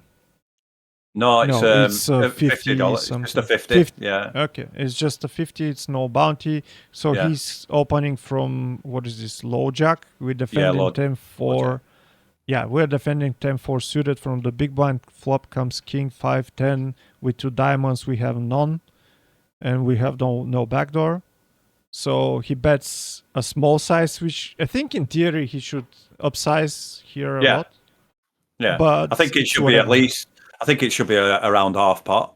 No, there's gonna be all the sizes in theory. But Yeah, I yeah, yeah. guess if I was him, and I think there is total stranger from the big blinds. Most probably, I'm gonna overuse smaller sizing because it's hard to defend here. Yeah. So he bets small. We call. Turns a 7, and he bets 130% or Yeah. something, which is the GTO sizing. I mean, I like it a lot. Turn is a 7 total blank, no draw. I think that's the GTO sizing. And like, I'm gonna try to. If he doesn't know you, I think you should overfold here a lot. Because, like, imagine you playing on a $5 tournament or a $3 tournament, you don't know the guy. What are you going to overbet? I mean, I don't think you need to go balance there, Yeah. right? Yeah. I mean, I'm doing So, this. I'm doing this in game as well. exactly. So, A yeah. low batch. So, And then yeah. I just think this is for me in game, and I might be wrong. I felt like this is going to be a call against this particular player type because he's still going to have some. Yeah, he's going to have some bluffs in there, and probably going to be there's going to be some high equity bluffs as well. But I do think because our kicker doesn't interact with anything like that, it makes it a good defend against this particular player. And then I was going to call and then decide what to do on the river. Yeah, that's totally true. What you're saying. So, for example, here if you have like a hand like Jack 10, 10, 9, we fold. Yeah. Also, you don't mess with the flush draws, neither the backdoors. Um, in theory, it's a call. In practice, it's one of these spots. In my community, we call these spots. I'm always can make this profitable, but is it? It's a mind game. Yeah, So it's how profitable it is. That's the yeah, question. river is a 3, which is an interesting. I don't think we can have leading range. We don't have any straights here. Maybe, Uh, uh, as far as I know, do you have any raising range on the turn? uh, potentially. So can you jam like 6, 8 of diamonds? I was just thinking like 8, 9 of diamonds. Yeah, I mean stuff like six Yeah, eight yeah, is better because it has more equity and it's even lower card. Like yeah, 4, 6 gonna be the best. But I would recommend something since you've done your homework yourself and you think people are not bluffing enough, Oh, that especially with this guy value is hands. though. I would never raise anything if I face over bet on the Yeah, turn, which yeah, is really rarely seen on the lower buys. I, yeah, I would consider not raising anything. Just, I mean, we park the bus and we like pray for our middling hands to see get, a showdown, and yeah. we Get trap checked back with on the river. and Yeah, we just want to not raise with 10 7 7 5 king 7 whatever. We yeah, just leave in bluff and that's it. yeah. But It's, yeah, it's funny you should. It's funny you say that about actually check raising because I've read. I think it was Phil Galfond. He's he did like a newsletter kind of thing where he talks about when you're playing in obviously lower games and you're facing population and they're going for triple barrels. He said basically when you're playing against these players, he said rather than like check raising with your draws and even your weak draws, he said what you can do is just call with them all on the flop, and then when they check back the turn, just attack the river. Just yeah, attack the river because they've got a really weak range then. And I kind of exactly. I totally agree with it. And Do you I know have put it. what is yeah, do you know what is your percentage of this bet? Which one? Sorry. This one that you mentioned exactly. C bet flop, you call, check, check, turn, and what is your percentage on the river betting? Do you know? It's one of the I go-to stats. would assume it's probably quite high, probably around 80%. 80. Oof. 80. If you're going 80, you're I yeah. don't know. I'm just guessing because I don't actually know. Yeah. So it's called in Poker Tracker, it's called Pro Bet River. All right, yeah, yeah. So I'm just wondering if we could have a quick look what mine is. Well, we might have a look after, but Lee Obacho Lee is also streaming a smaller stream, which totally undeservedly. He has no viewers almost, so I decided to help the guy uh, get more viewers, and hopefully we can discuss interesting hand. Yeah, I think you're gonna like him. First, you live in the same area, I think, and secondly, he's our age. Again, Mhm. we should support each other, and hopefully, I'm not offending you. By the way, I'm close Well, it to depends. 45. All right, I'm totally not offended because I'm 50 Yeah. this year. Shit, you still look younger than me. So yeah. Oh, thanks. Uh, I don't know if you know there is a command in my chat. I think I've seen it when I was watching your Uh, when I was watching your stream, and obviously I've seen the jokes on Discord as well about the age. yeah, So for sure. Yeah. So yeah, and I think he's playing quite an interesting style of poker, and I think he needs a little nudge, and he's gonna crush. I guess. Mindset of him preparing is really well done, and yeah, I think he basically one of the unsung heroes, and he deserves a bit more. I hope so. So yeah, on the river, you decided to call. Which, if we call a 10, that's gonna be one of the go-tos. He has no backdoors. I mean, I hope you win, but yeah. Usually against a recreational, we're gonna fold this one. Nice sense. I think he chose the correct bluff. Like, important thing about this hand in general, if basically you see someone turning out ace queen here, I'm gonna stop everything and try to make Yeah, a note. yeah. And the thing is, like, I agree that it's quite a good bluff in the sense, yeah, he does block some straight draws, but he also blocks king jack and 9-10, which reduces my combos that can call. So yeah, I agree. It's quite a good, and obviously it doesn't block the backdoor clubs. It doesn't block the front door diamonds. So that Yeah, makes it a really good bluff candidate. yeah, I think queen jack is going to be a better bluff by him, Oh yeah, yeah, since yeah, because, like, in theory you should not raise, you should not check raise top pair on the flop almost. With this stack depth, I think maybe king queen with a diamond or something, but top pairs are not on the menu as a check raise a lot, so you're gonna have them on the river, and basically I don't think you need to fold king queen here, but yeah, I guess there are some players that 10-4 of spades here is a better bluff catch than queen 10 for yeah, than queen jack, for example. yeah, yeah. I've talked Then I'm about sorry, then king yeah, jack. it's all right. Sorry. I've talked about this on my stream with I do have like a two or three regulars who have consistently turned up. I used to stream as well about 5 years ago, and they used to one of them used to view my stream back then, and he stuck with me, and he comes along and we chat about poker. So I appreciate that, and we were talking about this the other day, and I know, like, you see my argument for even folding 10-4 against population is because they're not going to find like this Jack 9 suited as a bluff, for example.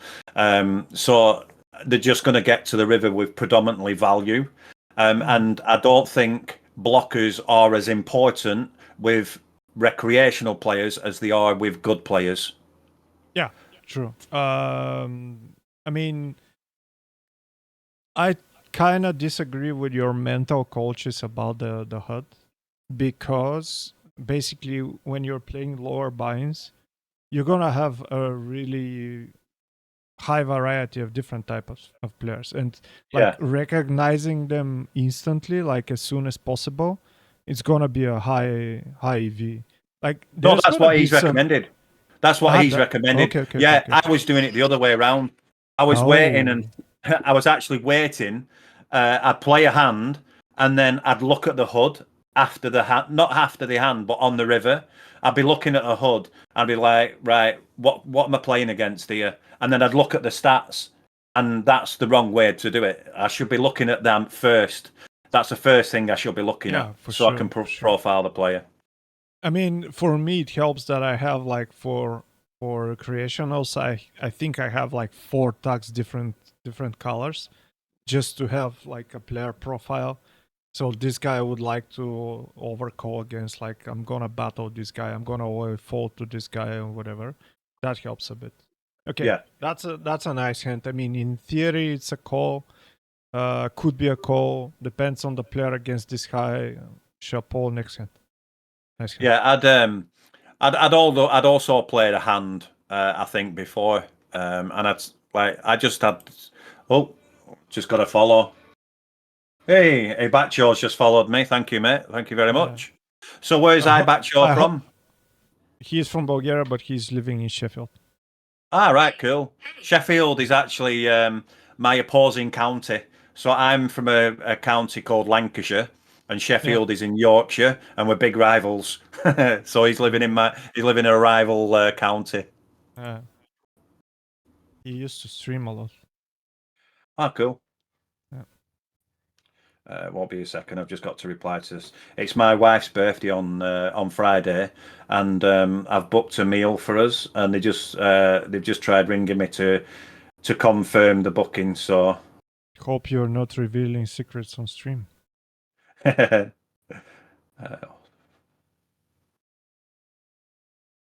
yeah, they want me to confirm the reservation, so just confirm that.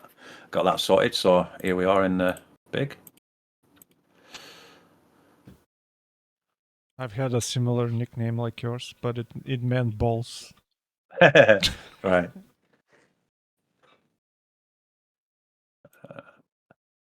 That's fault right here. Like, even You're in theory, that's a fault here on a you're king. you're folding this. I mean, in So just like a theory, 55%. yeah, could be a fault. I mean, I don't think. Let me just have a quick Yeah, quick if look here. he's like 20 VPIP, I think folding here could be a good option. You see now, like I'm in the opinion that you can never fold when you flop top pair, especially top pair. It doesn't feel good to fold the flop. Just got another follow from PX Bar 27. Thank you for follow, appreciate it. Let me so it's I mean, actually in hijack. theory, against hijack is not a fold for sure, but not so many players are using bigger sizing on the flop. That's another clue here. You know, Yeah, I I mean, do agree that he has sized up. Um, but it's a weird one because I don't actually consider it a big bet. mhm.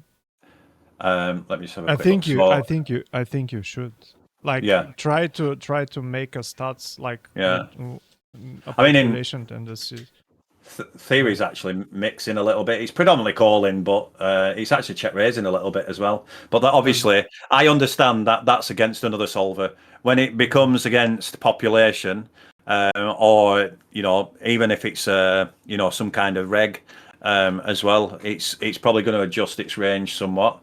But I would never. Honestly, until when you said that, I was actually really shocked that you would consider folding this. question. Do you think ace five raising is for value here?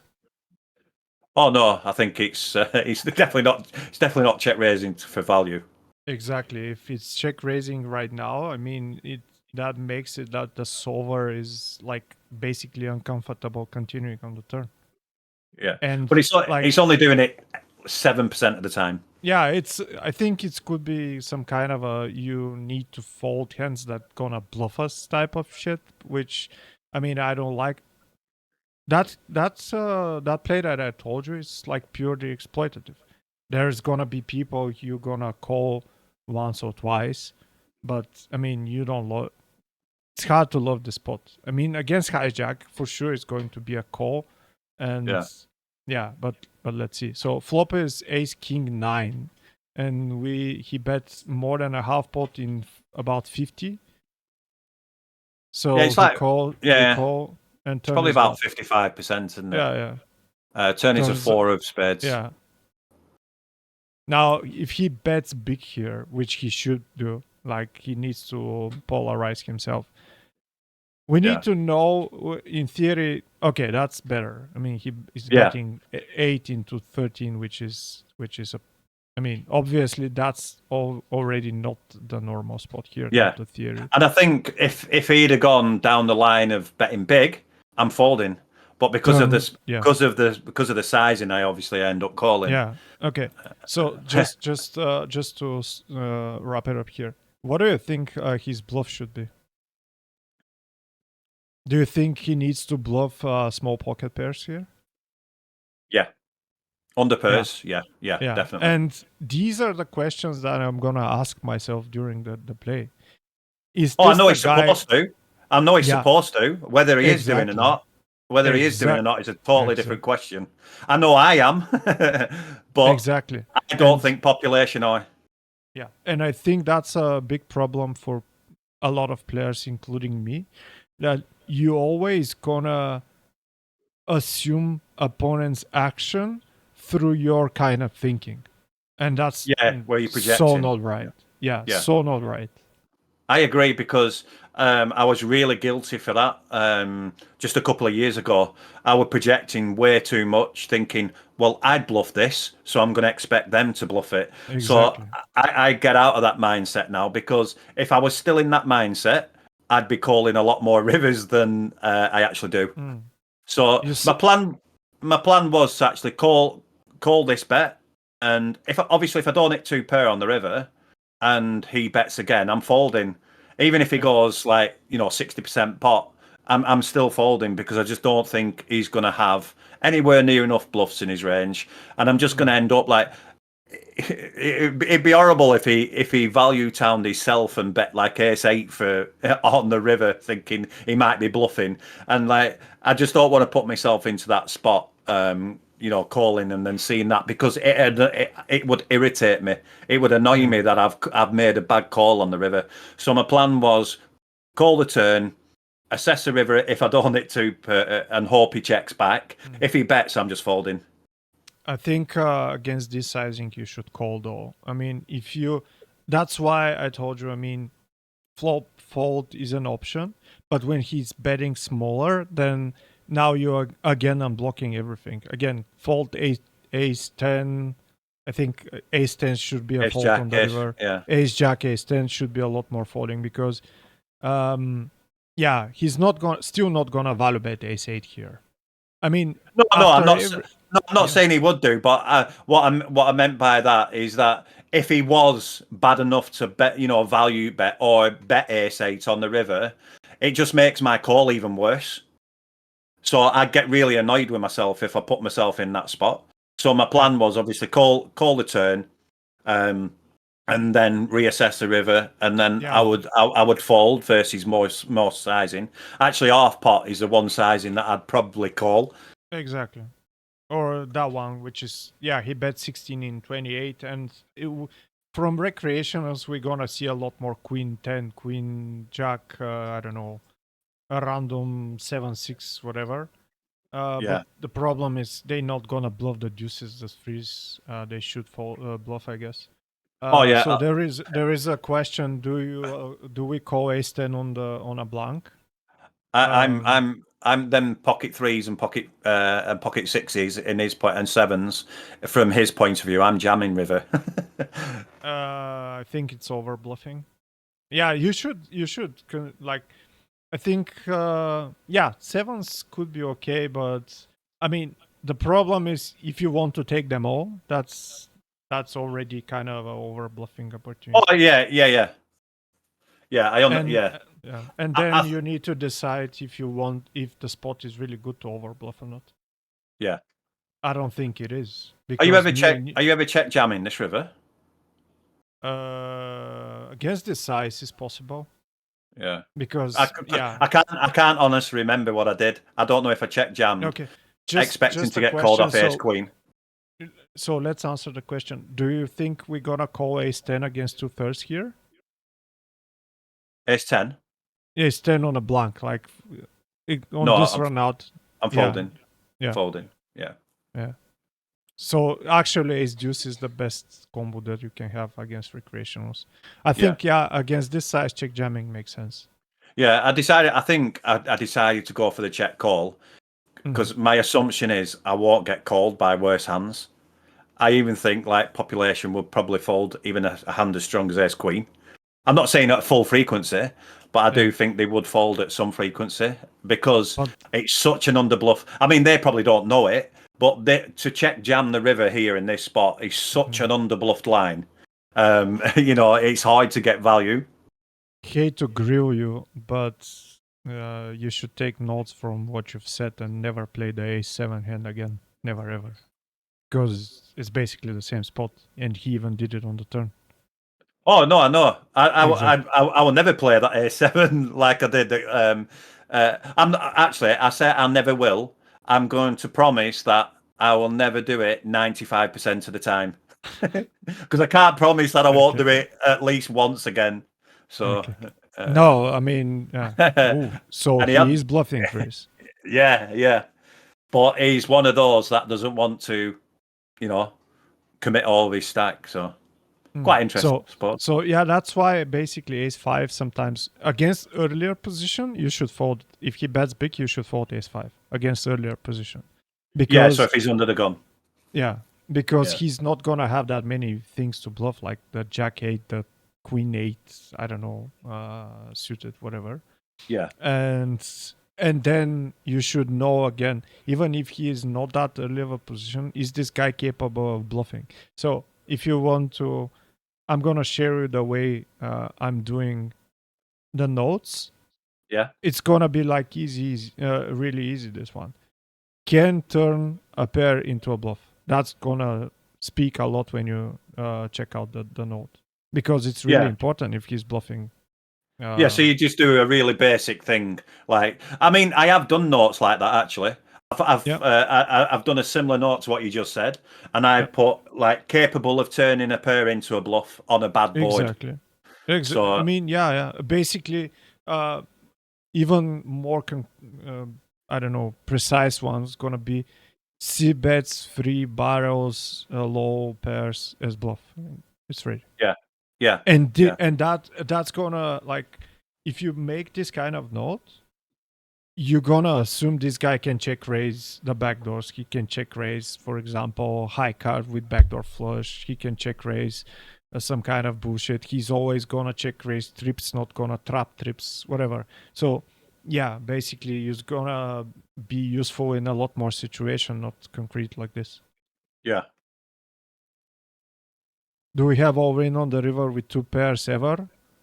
I think if he takes this kind of sizings, I think we do, because I don't know if I'm not gonna do it with like king five, but when you were blocking aces, which basically I think aces and ace kings are the only, um, I don't know, meaningful kind of smaller bets, because he's not gonna think he gets some calls.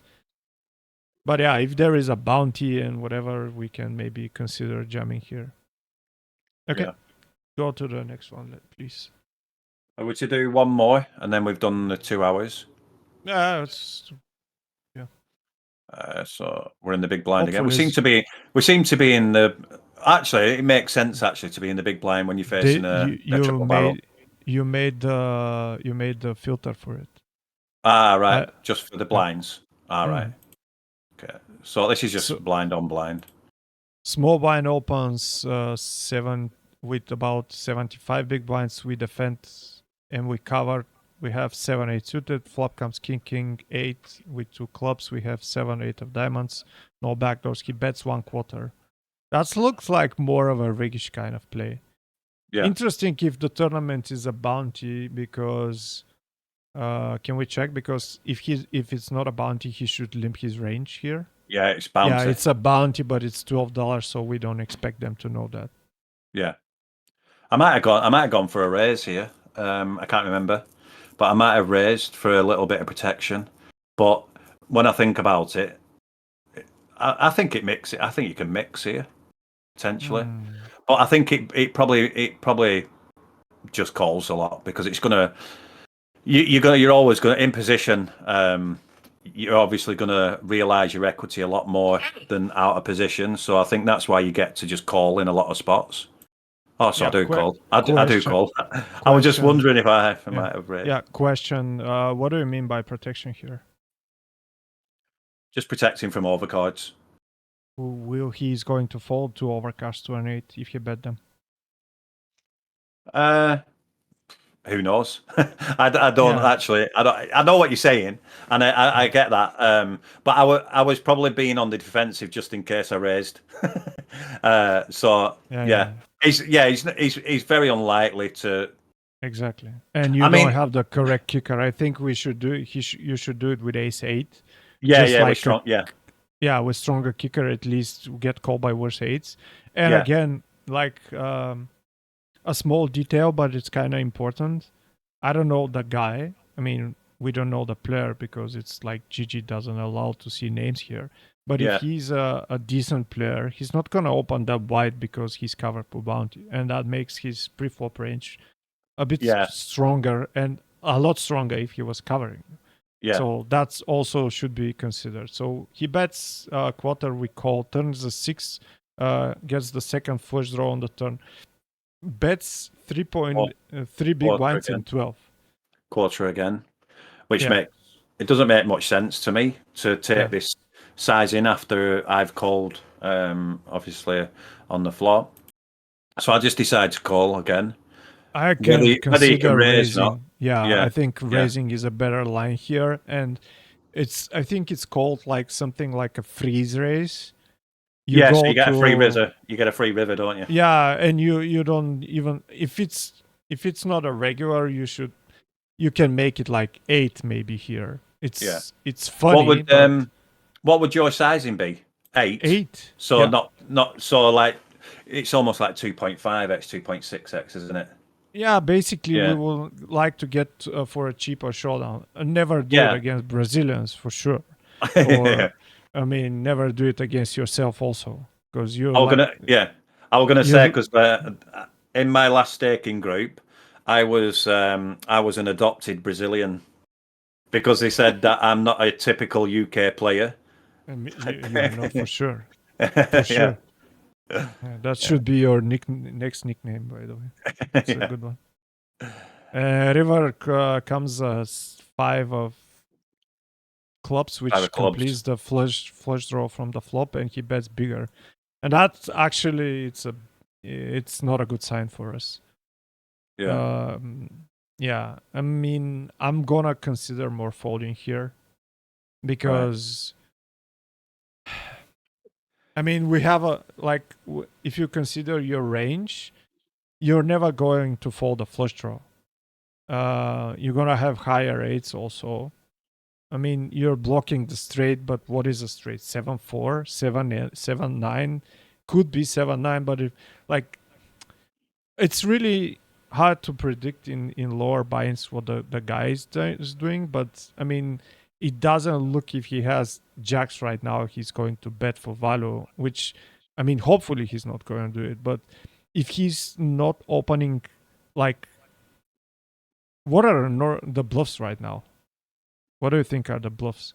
King, I, 8, I, ju- 6, 5. I just in a blind v blind situation, I just think honestly, it feels like in a lot of situations that they can overbluff massively because the ranges start off so wide.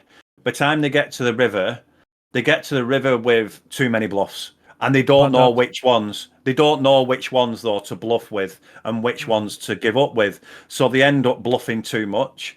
And like in these situations, I do end up, I hero call quite a lot. And obviously, you've already noticed that I'm quite sticky yeah. in spots. So, but you see, my reading of this, if I was to be honest, like the flop bet doesn't really, you can't really draw many conclusions from it.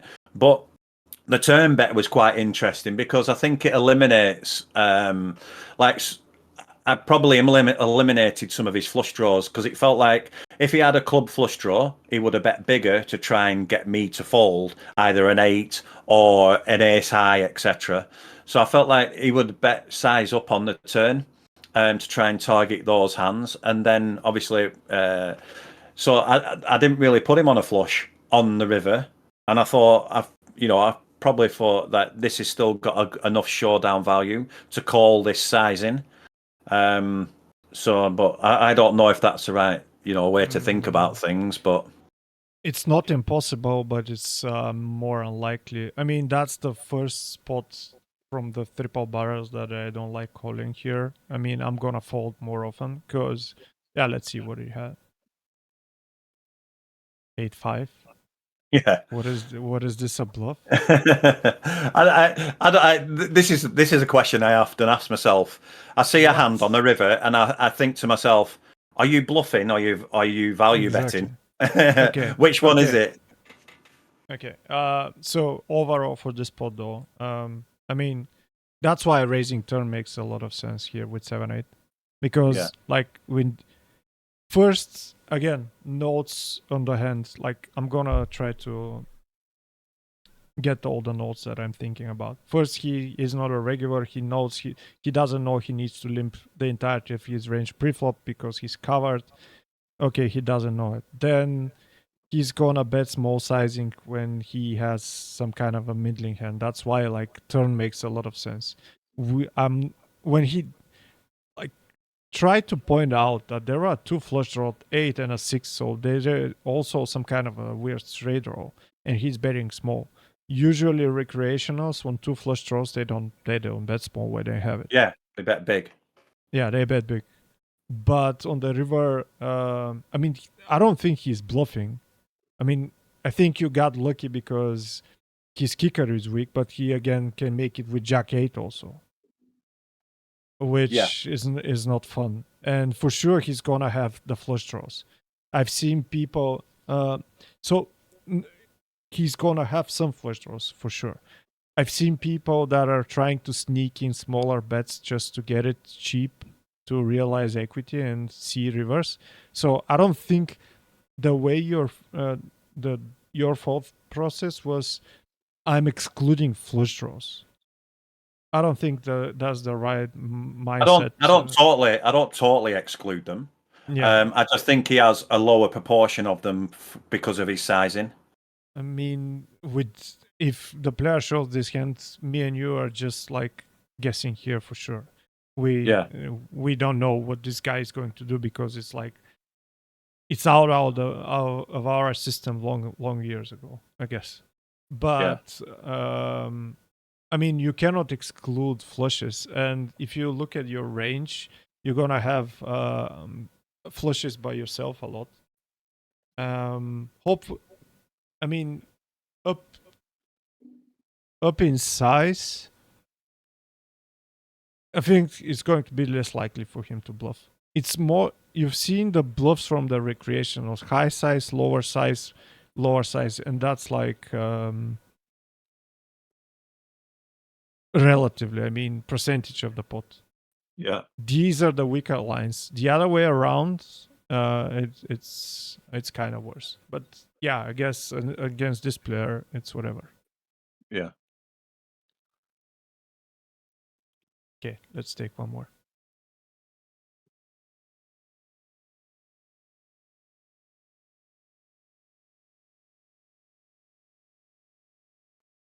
So, what is the hand? Guy starting with about 20 big blinds, opening from, what is this, +1. We are defending from the big blind. We have ace-7 suited. We decided not to shove, which I like. It's, by the way, if it's a bounty tournament, I think you can shove because it starts and blinds are 250. It's No, not it's a not a bounty. bounty. It's No. not a bounty. Okay, so with flat and flop comes ace 6-9, with about 17 behind. He has 17, and yeah, we have 74 if that matters when it's not a bounty. Here bets 1/3, and we here with ace-7 suited. We decided to call, Yeah. which I think it's a good decision. Turns the 3 of hearts, makes this double flush draw. So ace of hearts, 3 of hearts, 9 of diamonds, 6 of diamonds. Look, interesting what size he's going to get. He's gone for a big sizing. Yeah, he's betting 5.4 in about 9, so that's with these stack sizes, it's a big size. Yeah. I don't think we can consider folding at this point of the hand. There is a comment on the flop that you can check raise, by the way, because I'd uh, probably check raise the stronger ace X. yeah, but you don't gonna have that many strong hands, stronger ace X hands. I Yeah. mean, I'm not y- sure a jam. I'm not sure a jam ace 10 off. So yeah, ace ten off, you're not jamming for sure. yeah, You don't need to. Ace jack off also could be a call, but again, you should defend a lot right now. The problem is against this kind of stack size, you should defend more often. Like king four off should be a oh call yeah, or yeah, yeah. yeah, I am yeah. doing. Yeah, So that's the problem, and we're gonna have a bunch of bluffs. We're gonna have like 7-5, 8-5, I don't know, whatever. So basically, you can balance it out with a top pair because if I think in theory on this turn we should just check jam a7 yeah. and but in practice again I think park the bus strategy is going to be better. And river is a 7, we have two pair, we cannot fold, but I mean these I'm are not the loving it. spots. I'm not loving it because there's a video that have been produced by GTO Wizard, and it talks about exploitative poker, and it talks about like population, how they're saturated with certain hands in the range that they're triple barreling with. So, Yeah, for example, in some spots when they should have some check backs with some strong flush draws, they're still betting them. yeah, So, but when they get to the river and it goes bet, bet, bet, obviously, if this was a big pot, you might even consider, and they go for a really big bet on the river after triple barreling, you might even consider folding a7 because they have too many flushes by the yeah. time they get to the river. So it's quite an interesting video that I do recommend. Actually, everybody Yeah, should watch it. It's great. yeah. I think they upload on YouTube also. So yeah. Yeah, yeah. I think that's where I Uh, watched it. So I think yeah, he has ace queen for sure. I mean, just try to get the patterns. I mean, if you're analyzing hands like this, the patterns. He bet 1/3, which is again kind of a big size on this flop, and then he yeah, goes for the two big bet. thirds, and Yeah, yeah. yeah, So this is really hard to fold, but yeah. Especially yeah, when there's two flush draws there. yeah, yeah. That makes it a little bit harder, What doesn't are we it? doing with ace deuce? I mean, again, we have if we have like ace eight, I think we what is going to be his bluffs like. He doesn't maybe even have 10-8, and 10-8 got there. So problem in this situation on ace 6-9 that they not don't gonna bluff king queen that often. No, And with like 17 big blinds, they not gonna have that queen 10 and whatever. So he this is needs to have kind. random hands. Yeah. Yeah, yeah, that's what I mean. And because they don't have random hands, this is one of those spots where I was telling you about when you face a triple barrel against population, you need two pair plus to call, especially when they've raised from an earlier position. Yeah. Because even at this stack depth and you know on deeper stack depth, they're just not bluffing enough. So like I'd have hated life if a deuce, if a you know like a deuce of spades comes on the river and he jams, I'm like I probably have to call because of the price that I'm getting, but I know I'm not winning that often. Have you done calculations, by the way, of these spots? The way that I did it with No, no, I think you should try doing this. right. Like just put the I'm gonna try to make it right now in FobZilla, and I think we're gonna wrap it up. Um, I'm gonna put it on top of your screen. So should, Personally, I think the only bluffs he potentially gets to the river with is Mhm. like it is the heart combos. You know, the two Broadway heart combos. Mhm. I think those are the only bluffs he gets the river with. Now, whether I don't think personally, even though he's probably supposed to bluff those hands on the river, I don't think population would do because they just think they've got an ace. They're going to call me if I jam here. They're going to call me, and I'm out of the tournament. That Yeah, kind of that's also correct. And depends on the player again. Tags and notes really important. So, yeah, what was the flop? Ace of Hearts. 6 of Three of diamonds, 9 of hearts. diamonds. No. I'm doing it the other way around. So 9, 6, then 3 of hearts, 7 of diamonds. And yeah, basically you have some straights going on also for you to pair. Yeah.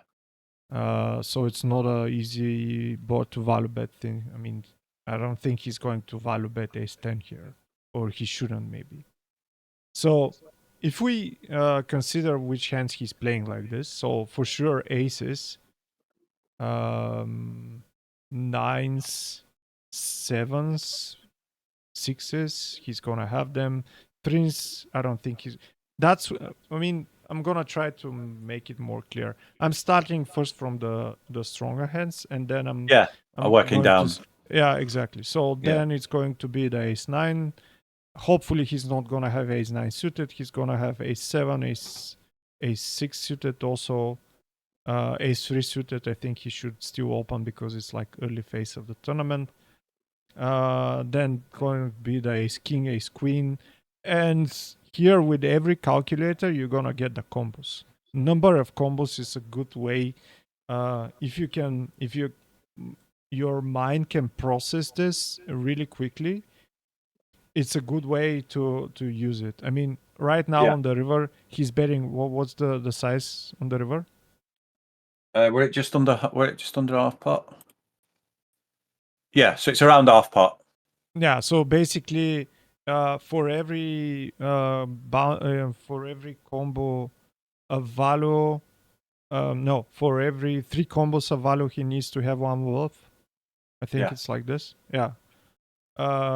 Hopefully, I'm not making a math mistake. What else he can have? Can he have something else? Ace Jack. Oh, he can have all the flushes, and it's gonna be hard for me to get the flushes done.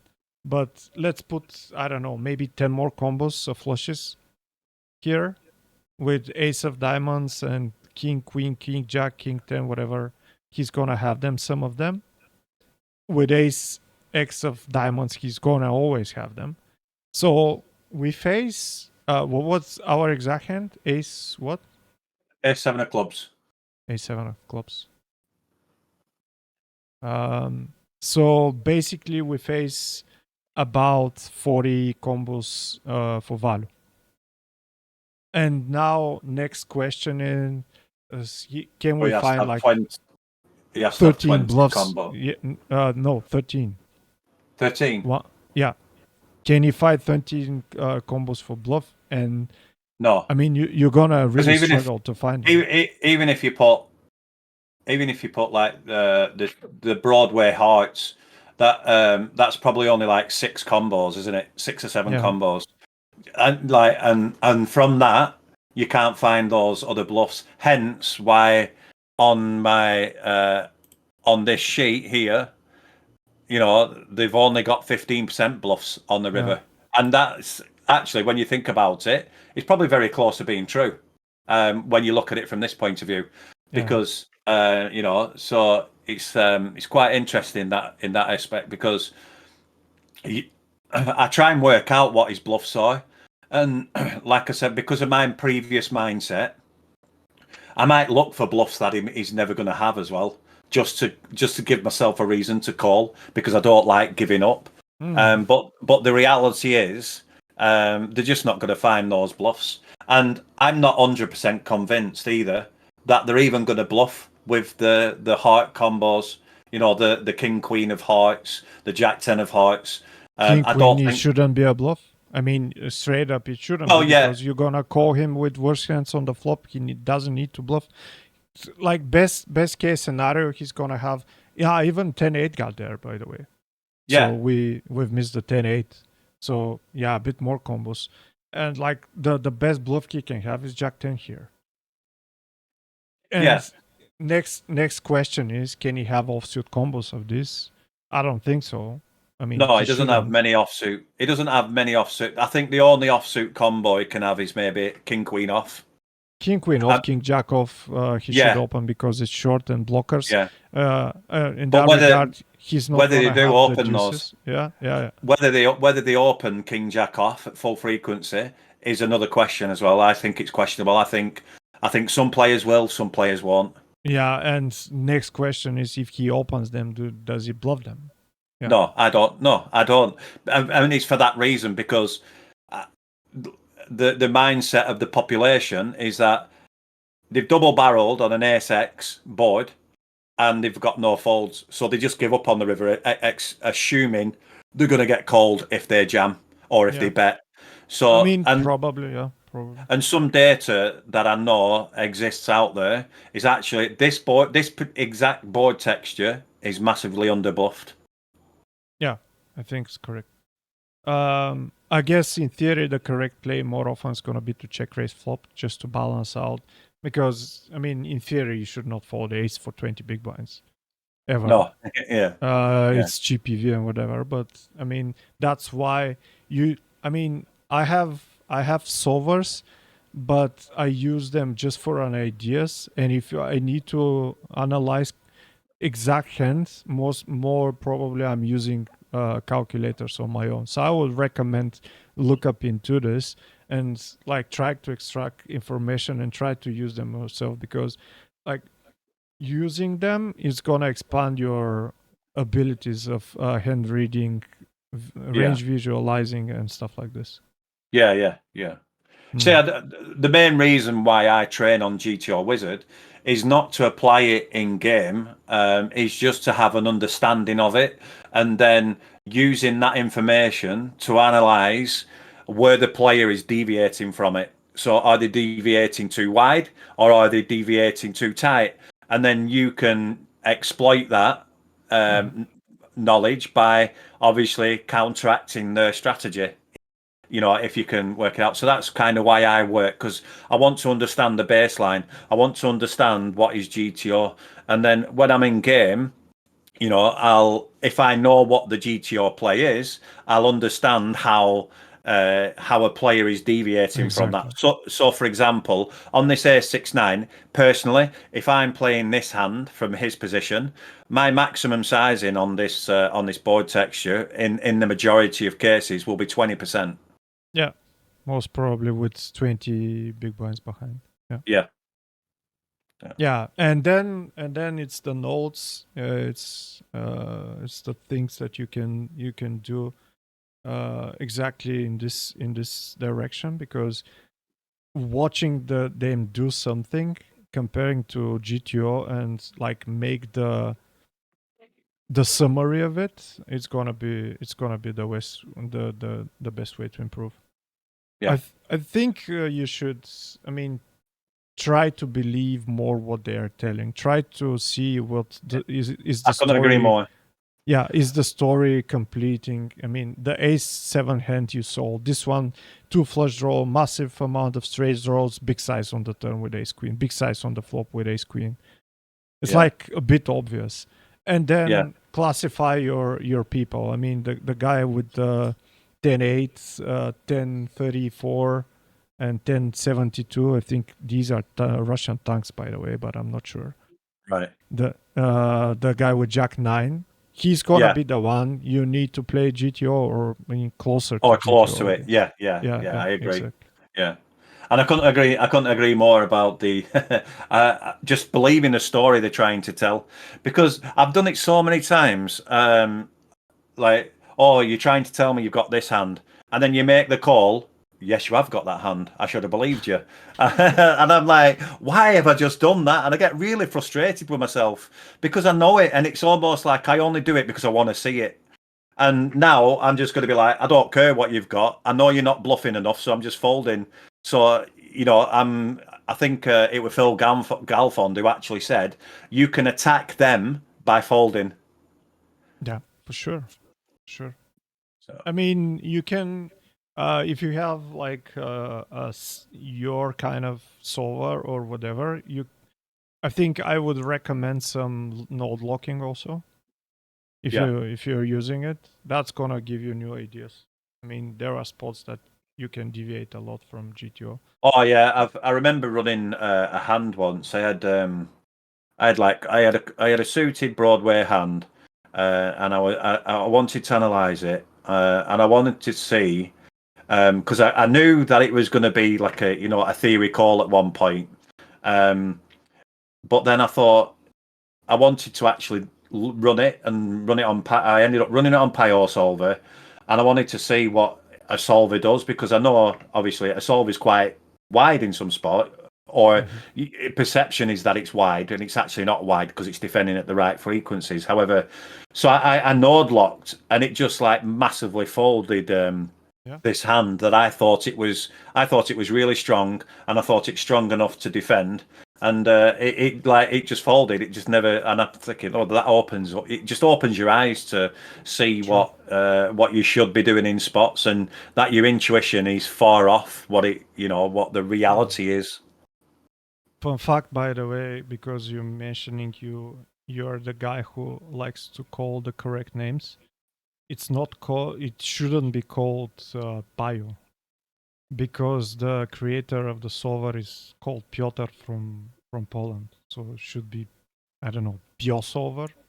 But yeah, Pure solver, yeah. yeah, May, it's Pio. may, may, maybe then we should call it Peter because that's what the We translator of his in name is. Bulgaria, yeah, in Bulgaria we call it Pesho because we have Petar, which we call like when you have Jonathan, you call John. We have Yeah. Peter, we call Pesho, and that's why we call him jokingly. But yeah. All right. Yeah. So Cool. really, thank you, sir, for No, thank you. making this stream. Hope it was good for you. It was good for Yeah. me. Yeah.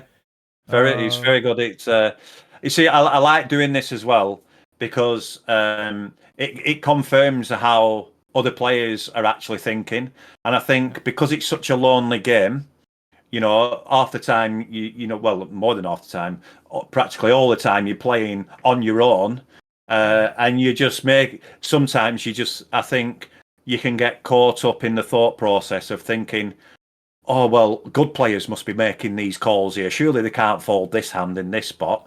When in I've saw reality, Giraffe did it. I've saw Giraffe did it. I'm gonna do it yeah, yeah, myself. yeah, yeah.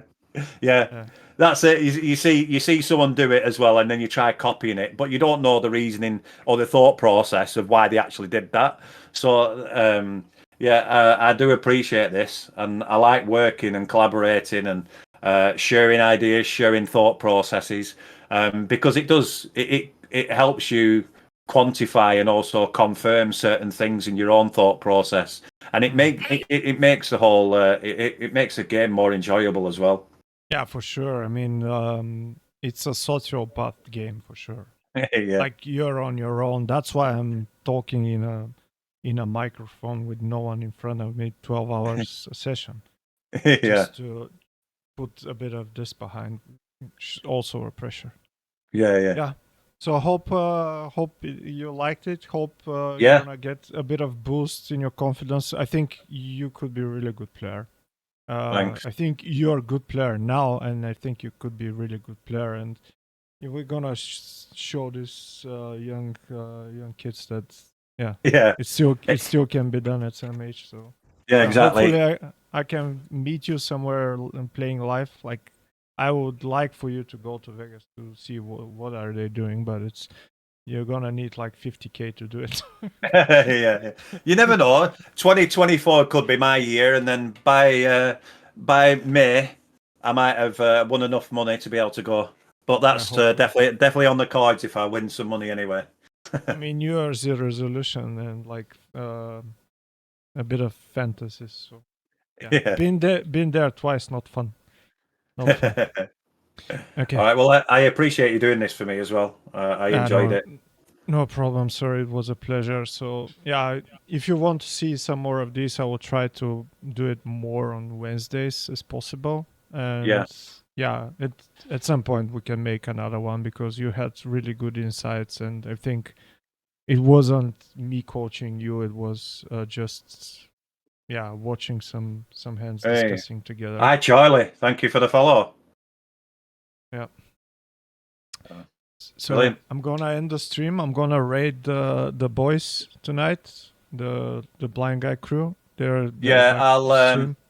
I'll do the same as well because I actually I started watching Blind Guy last year, and I was so impressed with what he's doing and what he's achieved since I started watching him back in the day. So I'll throw a raid as well.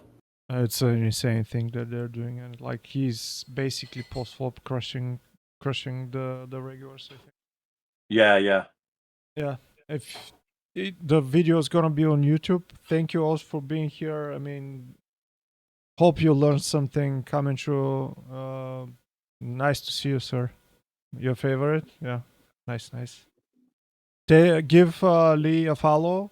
I mean, you saw a guy is worth it. I mean, not many players on Twitch are worth it, in my opinion. I mean, there are a lot of old haters like me, guys, positive. So yeah, There's definitely value in watching my stream if you want to see someone do some crazy punty shit.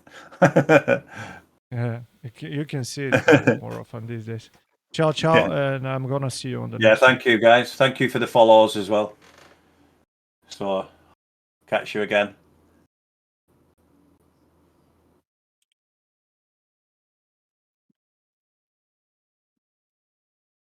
Right, I've just thrown the raid now.